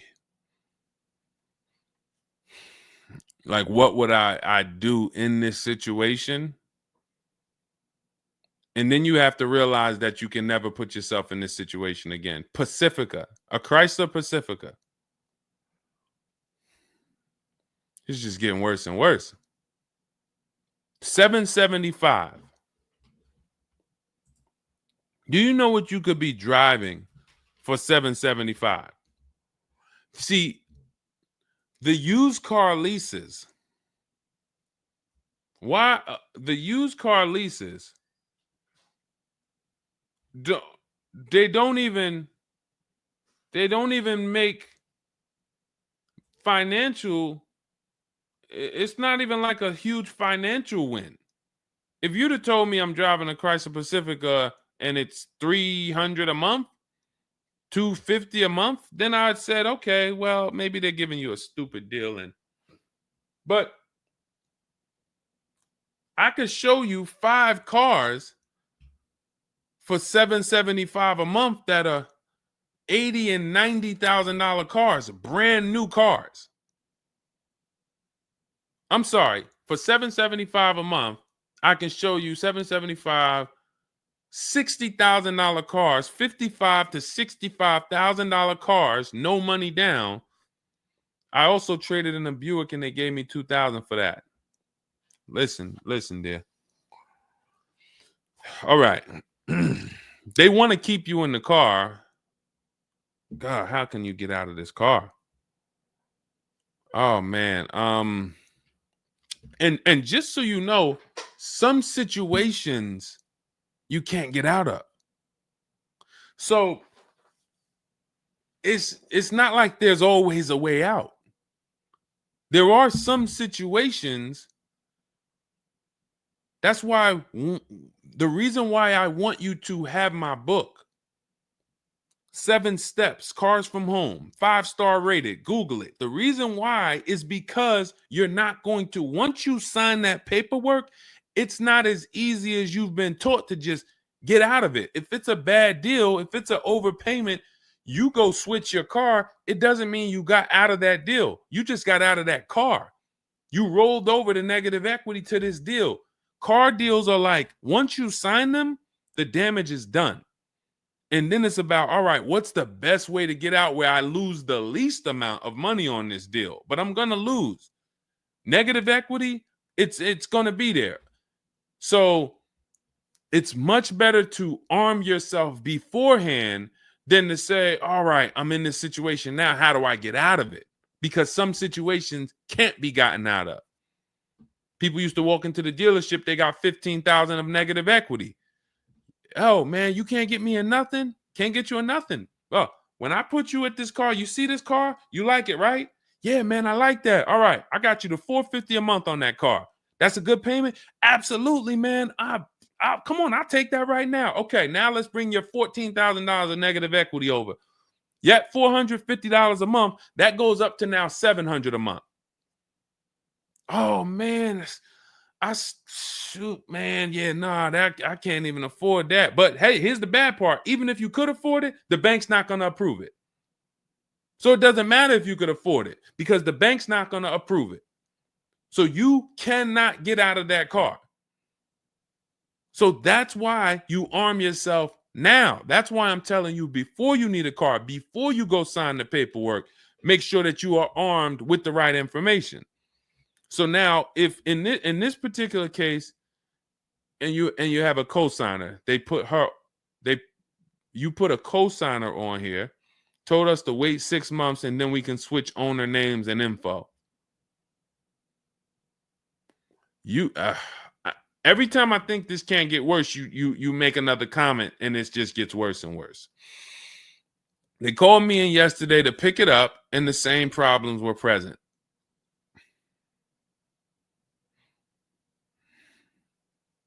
Good Lord. I'm almost stumped. Okay. All right. All right. You need to find out how many miles are on this car? How many miles are on this car? This is not a good situation. So that's why it's harder. And what I'm about to tell you, it might not even work. You may just be stuck in it. I'm trying to see if we can slice it any way possible to give you some form of solution. But if they keep giving you the car back, same issues, 60,000 miles on the car. Okay, so what I would do is you call and get the payoff. It's gonna be low. I mean, it's gonna be high. Call and get the payoff because your payment $775. I'm trying to see if you can sell your way out of it. Can you do a lemon law on a used car?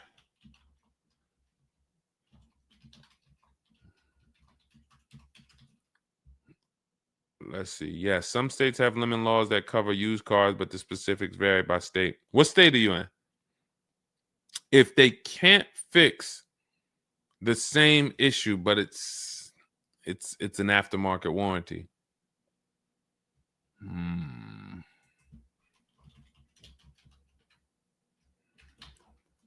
What state are you in?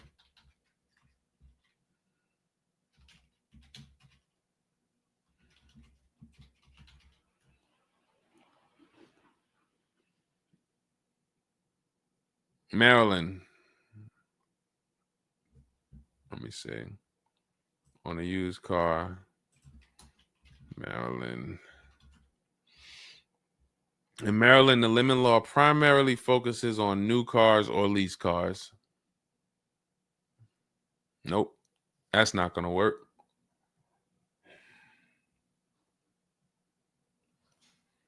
Jeez. I'm gonna be real with you. You could shoot me an email. I don't know if you can get out of this. You know, a contract is binding. You signed a contract. And let me tell you this. I don't know if you can get out of this without losing. You could just stop paying the car, have a repo on your credit. A lot of people will do that. I'm going to drop this car off, take your car back, voluntary repo, credits tore up. Not a good solution. It's going to cripple you from moving forward with cars. It's going to make it hard for you to get your next car. And then when you get a car, it's going to make that deal is going to be bad. Geez, how long is the lease? So this is just for those of you who are just joining us. We have this young lady got she leased a used car. Don't do this. And again, I'd like you to email me. Maybe I'll think of something that will come up as a solution. But you know, I trust you're gonna learn from this. It sucks. It's a horrible situation, and it's evidence of how bad certain bad structures can be. Because and again, I know some of you who've joined me for a long time, you may be used to, well, Deshone has a solution for everything. Not everything. There's times where you are too buried, and the only thing that will heal the wounds is time. That's the only thing. The deal is done. You have to pay down the deal. And then in a year, 2 years, you might be able you might be able to make a move. But you have to suck it up, bite the bullet, and we might be able to lean on them to get the car fixed. 78 payments. How? You said you leased it. This is a loan then. This isn't a lease then. 78 payments. You're in an 80-month loan on a Chrysler Pacifica paying $775 a month.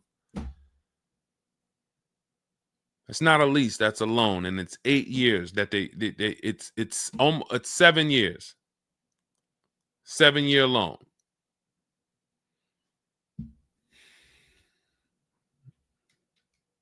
I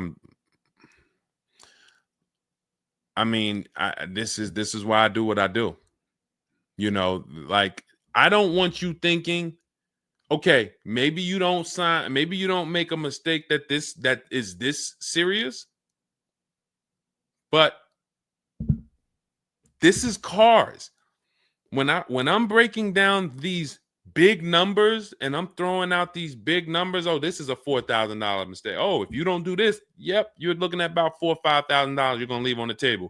You take a loan that's too long, yep, you're gonna overpay by probably about $4,000 or $5,000. That might sound like nothing to you, but how I'm telling you based on me being in dealerships and seeing situations where I'm like, you made a lot of mistakes. You combined all the mistakes and you made them. So I'm just Jesus. So you're in an 80-month loan, not a lease, and you have $775 a month to pay. You are. So that means that loan, just to give you an idea of how much you've paid, you've been charged for this car. It's $775 a month times 80 is $62,000. So we're paying $62,000 over 8 years, over almost 8 years, or almost 7 years. Wait, 80 months, not 84. So yeah, almost 7 years for a Chrysler Pacifica. So we can't trade out of it. We can't sell our way out of it. That car is probably worth $20,000 at best. 2021 Chrysler Pacifica, 60,000 miles on it. That car is probably worth $20,000. But they charge you. You're going to end up paying $60,000 for it. Jesus.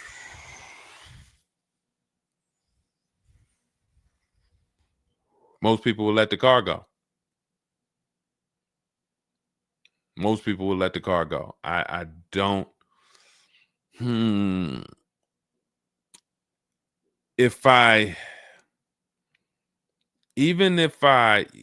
you run your negative equity, that is exactly what it's saying. 62,000. It's exactly what it's saying. $62,400 to be exact, including the $2,000 down payment.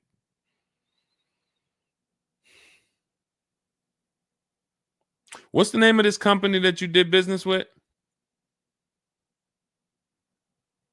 My friend will not let that fly.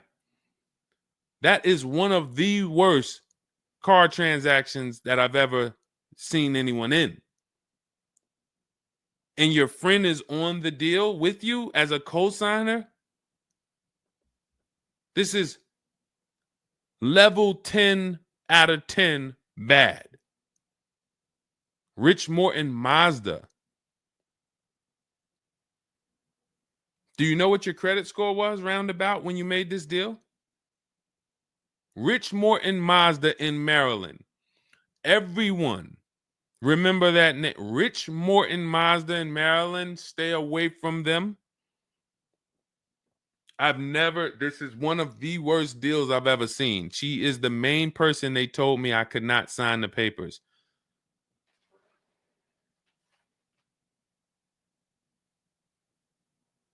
Oh. We wouldn't be friends anymore. Now, here's the truth. Nobody pulled the wool over anybody's eyes. We looked at these numbers. She didn't say to you, wait, these numbers look crazy. I'm not signing them. You're not getting this car. Both of you went in there and signed these deals. So let's I'm not even going to say she's the friend, but nobody's going to say, well, y'all tied me up and held a gun to my head and made me sign those numbers, and y'all didn't even read those numbers to me. So, but, jeez,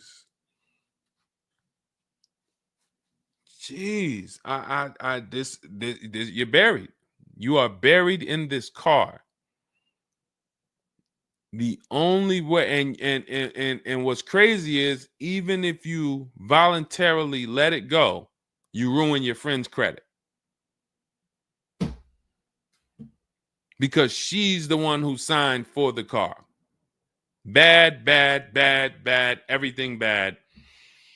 I wish there was a silver lining that I could think of. What I would do is, as soon I would find, you need to find out how upside down you are. You need to go on CarMax, write down these 6 sites, write down these 6 websites. You need to go on CarMax, Driveway, Kelly's Blue Book, Cash Offer, Auto Nation, Carvana, Car Gurus, Cash Offer. And you need to see what that car is worth. Let's say they say the highest offer is $25,000. $25,000. The total of your payments is not what you owe. That's what you would have paid after 7 years. You need to call the bank and you need to get the payoff.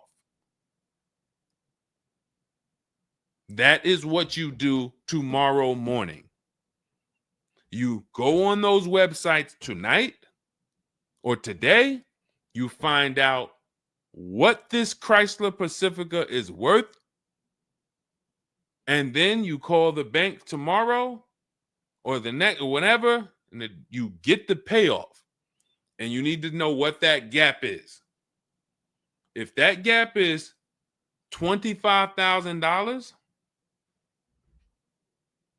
then I am trying to get out of that car, and it might not be this year. It might not be this year, but I need to right now. I would go into an electric car lease where I could get, like, there are certain electric cars, and if I was shopping them, I would choose a bunch of them that were 50. I mean, I got a couple people who've gotten Like Val, she just got her electric vehicle. Some of these electric vehicles people are saving. This is a 1.16, but even going back to Zafrina's first deal, she got an electric car and she probably got like close to 17 grand off the car. Milligan, I always use Milligan because she got one of the biggest discounts ever using what we use. It's an electric car, but she got, where's Milligan? I got to label these better, Dolan. Remind me I got to label these better because I cannot just cycle through these. Sean got 20 grand off. The reason why you need a car that when you shop your deals, you need like $30,000 off the price of the car. And because right now you're paying a high payment and the car is worth nowhere near what you're paying. So as you pay $775 every month, you're paying it towards an asset that is worth nowhere near what you're paying. You also need to find out if you have gap insurance. So I'm going to give you those 2 homework assignments. And then the next time we're live, you jump on the show and you tell us what you did. Those 2 homework. Find out if you have gap insurance. And then you need to get your payoff and go on those websites and get the cash offers and find out what the gap is. Because if the gap is $25,000, then what I'm doing is I'm shopping. If you listen, you get, if before I tell you to get the book so that you can shop a bunch of different electric cars from home, you need to get $25,000 off the price of some electric car. While they still got the rebate, while they still got the incentives, those incentives are going to go away. When do the electric car incentives go away? Let's see. Hold on.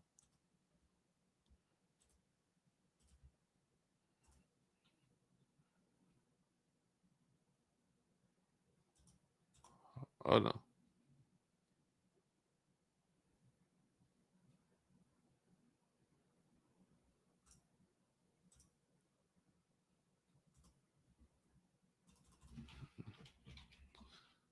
When do EV incentives?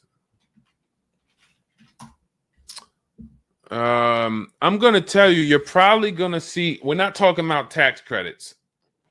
You're probably going to see huge electric vehicle incentives for the extended future because they're still building them and not many people want them right now. So you need to get like $25,000 off the price of some car or more. Like I said, with Milligan, she got she got almost 27,000 off. And then you would roll that over into a new car and you would lease it. And your payment's going to be high, but you're going to be in a good car. So if you lease a car and you end up with after you knock off that 25, 30, $30,000, and I would be just shopping multiple electric vehicle leases using our system. Again, at this point, you're either going to listen to me or you're not. So, I mean, I'm just going to assume you are. And you would just run multiple electric cars through our 25-to-5 system and see, all right, how much could I get off that one? Oh, they're saving me 15 grand. Nah, that's not enough. All right, let me go pick this Kia SUV. All right, how much can I get off that? Oh, 17 grand. Nope, nah, that's not enough. Oh, let me pick this one. Oh, they're giving me 22 off. All right, that's better. Let me see if I switch this car over to that, how much they would give me. And you're trying to get out of that car, but you cannot bring all of that negative equity over unless you already knock down this new car by $20,000 or $25,000 because the bank is not going to approve it. So you need something that you can save that kind of money off of and then come over to a lease and then, all right, forget about lowering your payment right now. You could lower your payment right now. You need to get out of that car into a better car for the same payment or similar payment. You're not lowering your payment. Only way you're going to lower your payment is to get rid of the car, ruin your friend's credit. But once you do that exercise, let me know where the gap is. Next time you see me live, jump on. Hey, Deshone, I did it. The gap is like $22,000. Or the gap is $30,000. If the gap's 30, then we got to see what we do there. But the long-term plan is I need to get out of this and I need to get into an electric vehicle that I can lease for 3 years so that I can bury all that negative equity into this car. And what it's going to be is it'll be like, all right, I'll knock 25 grand off the price. Normally my payment would be stupid low, like $250 a month, because I just knocked 25 grand off this. But I'm actually just putting the 25 grand from this Pacifica back on there. So it's still going to be around 700-800, but I'm driving a brand new car. And then once my 3-year lease is up, I can actually be done with this versus being in this for 78 more months. All right. So next time I'm live, jump on and, tell me you did the homework and we can see if we can actually, try to get you to some form or fashion of some type of end. Yeah, I'm not a fan of the electric car. Can't help you. Can't help you. I appreciate you being on here, but you should have not been a fan of this. How are we in a 2020? This is the part where we have to realize you have your friend tied to this car. And I'm telling you what you may be able to do to get her out of this situation and get out of this Chrysler Pacifica. That is a car that is worth $20,000 that you have a loan on of $55,000+. And you're like, I don't like this electric car. I'm not a fan of it. I'm telling you, there's tons of them out there. We should not even have our friend on this deal. So be a quality friend. Don't be like the people who will come into the dealership, put their friend on the credit, on the credit. Hey, can you sign for me? I had one girl that would come in and she had her mom on one car, burned her mom, and they had somebody else from the church coming in here to sign for her to get another car because she burned her mother's credit. Didn't care about nobody. Do not be that person. You have someone tied. Your friend was nice enough to be on this horrible, terrible deal with you. Now you need to do something to show her you are trying to get her out of this deal, regardless of how you feel about the car, because you should be feeling terrible about the Chrysler Pacifica that you're in that we have an 80-month loan on. She is the one who put us in this situation and we are trying to go the best route. So how are you in the deal? Does the lease go from the day you got it to the anniversary day? It goes usually 3 years. How are you in the deal? When you're saying your friend is the one that put you in the situation,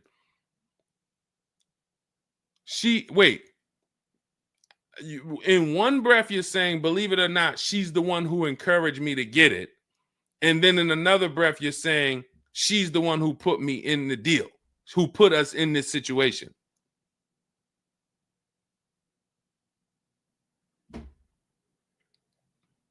I don't care who put you in the situation. It's a horrible situation. So if you want, that is the only solution, and it may not even work. So let me just be clear. Lots of people on the show, they seem to be very interested in your story. This is a very interesting story. There's not many times I had to jump on this show and hear something where I'm like, you're probably not going to end up with another car. You're probably going to be stuck in that car for at least 3 years, paying down the balance because you owe too much on it. And maybe you can lean on them to fix it, but there's no lemon law, so it's not like you can actually put it through a lemon law. So you might just be giving it back to them to fix, giving it back to them to fix. But you're in the loaner and your friend's on the paperwork. So that tells me the car was for you. It wasn't for your friend. So your friend signed for the car knowingly, may have encouraged you to get the car. Yeah, girl, I'll do it. Listen, I want to see you win. Look. Maybe didn't know what she was signing, didn't understand. All right, you're $775 a month. Can you afford that? Okay, yeah, I could afford that. Okay, perfect. All right, I'm going to sign for it. Didn't realize maybe it was for 7 years. and didn't realize that, oh, shoot, you're going to be paying 60 grand for this car, and didn't know, oh, this car is going to be in the shop, but it's your car because you're the one in the loaner. It's not her car. She's not in a loaner. So there's only one potential solution where you could even think about getting out of this car, because no one can get you out of a car that you're $30,000 buried in. There's no bank. You could have a 900 credit score, never missed a payment in your life. No bank is going to approve taking $30,000 from this Chrysler and putting it onto whatever new car you decide you want. You need to get a huge discount off of some car. There's no car that's going to give you $30,000 off or $25,000 off except an electric vehicle. So if I'm telling you something that may not even work, but it's your only route, that's all you got. You want to come up with something else, repo the car, ruin your friend's credit, I got nothing to do with that. My only job is to try to provide and advise a solution to when people tell me, this is my situation, this is my goal. Normally people have 2 or 3 options. You have half an option. Like, you ever play spades? 1 and a possible, 3 and a possible. You have none and a possible. The possible might not walk. But I'm telling you, do this exercise, and then we can see if that possible will walk. If it doesn't, you got no books. You stay in the car, and that's your only option. It's a bad situation. One of the worst I've ever seen. And I'm not saying that to beat you up. I'm saying that so you realize the severity of the transaction. So if I have to bite this bullet and I got to pay this car for the next 2 years, 3 years, it's because I'm in a bad situation. And then when I pay down this car, maybe I can make a different move in 2 years. And then I'll be much wiser before I make my moves, so that I never end up in this situation again. Okay? So for everybody who joined, this was great. Again, my goal is to keep you from ever making mistakes. Every mistake you make on a car transaction costs you thousands of dollars. There is no the least expensive mistake you could make is getting gap insurance when you didn't need it. Getting gap insurance when you didn't need it, you just paid probably $400 or $500. You didn't need it. All right, you lost $400 or $500. That's the least expensive mistake you can make on a car. Everything else is thousands of dollars, $2,000 mistakes, $5,000 mistakes, and more. So you can avoid every mistake by having a step-by-step checklist. If it's in Deshone's book, I do it. If it's not in his digital book, I don't do it. So there's no way I'm going to make a mistake. That's okay, TJ girl. We'll be back tomorrow. If I'm giving you a checklist, check, do this, check, check. You're doing everything I say do. There's no room for a mistake. You're not following an almanac. You're following a checklist. That's why my book is called Cars from Home, 7 Steps to Saving Time, Money, and Avoiding Dealerships. Step 1 through 7, check them off. You do car transactions mistake-free. You don't miss any money with your financing. You don't buy bad cars. You don't do anything that you're like, oh, was this good? No, it's a checklist. So normally it's $97. It's a digital book. So you can have it in your inbox in about 5 minutes, and you'll get it for 75% off as part of our welcome offer in my TikTok bio, Instagram bio, Facebook comments, or the YouTube comments. There's a link there. Just get there before that 2-hour countdown expires. Once it expires, it goes back up to $97, which is still worth every penny. You spend $700 on a home inspection. Why do you spend $700 on a home inspection when you might not even buy the home? Inspector might come back and say to you, you know what? Hey, listen, I got the report for you. Just so you know, that roof needs replacing. Those boards, the electrical system in the back, there's a lot of stuff that's not up to code. And then in the basement, you got some water coming in through the foundation there. Listen, house needs a lot of work. Here you go, $700. You and your family might not buy that house. Do you say to yourself, man, I wasted that $700, man, we could have kept our $700? No. You say to yourself, man, I'm glad we got that home inspection, man. We would have been in trouble. So this is how we approach cars. This is how people who I show you throughout the stream approach cars when they're working with cars from home.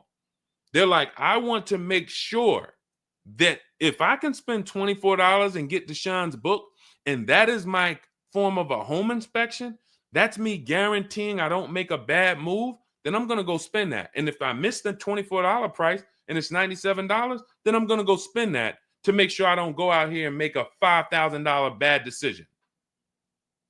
That's what we hold ourselves to. Thank you, Stephen Nash. Good to see you. So go grab your copy before the countdown expires. Get it for $24 instead of $97. It's in my TikTok bio, Instagram bio, YouTube comments, or the Facebook comments. And then use that step-by-step. New cars. Everything is in there for you to shop empowered, mistake-free, for you to be the prize. You deserve to be the prize. There is nothing else that you would spend $10,000 or $50,000 on, or some of you are going to get a $100,000 car. There's nothing else that you would go in spending that money on, and you wouldn't feel like you're the prize. You wouldn't go into the mall to spend $40,000 and say, y'all better get the velvet ropes. If you went into the mall to make a $40,000 decision, you'd be, hey, close this store down. I'm about to spend $40,000. You'd be bringing champagne out. All right, close the velvet ropes. Where's the velvet ropes? Everybody stay outside. This person's about to spend $40,000. But a $40,000 car, you go in and you'll take the mistreatment. You'll leave buyer's remorse. Not anymore. When you make the decision to get your book, follow these steps, you are mistake-free. You'll save all the money. And then when you drive off in your car, you feel like you're the prize. This dealer won my business. That credit union, that bank won my loan. This deal, buyer, Carvana, CarMax, Driveway, they got to buy my old car because they put the best bid up. Everybody won a bid. And that's how I know I won, because everybody competed for my business. I didn't beg none of you for anything. That's how we do. So go get your book. And if you want to get started and you're like, Deshone, you know what? Is there anything I can get started for free? Because I'm just getting to know you. I don't really know you yet. Now I want to see, then go grab my free cheat sheets.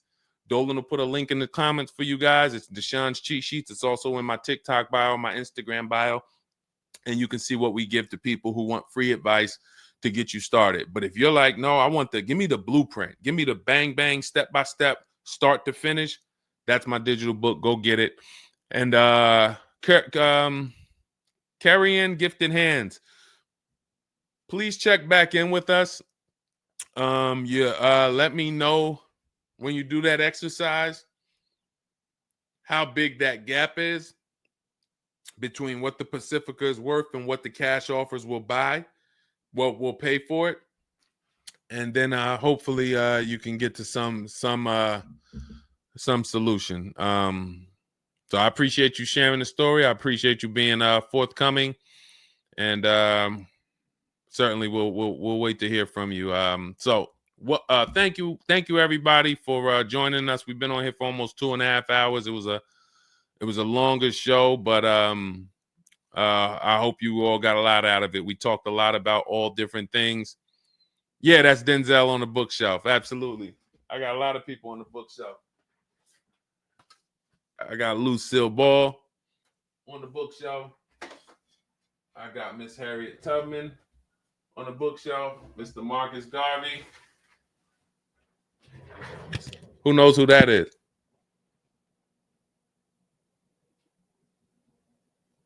That's the great one.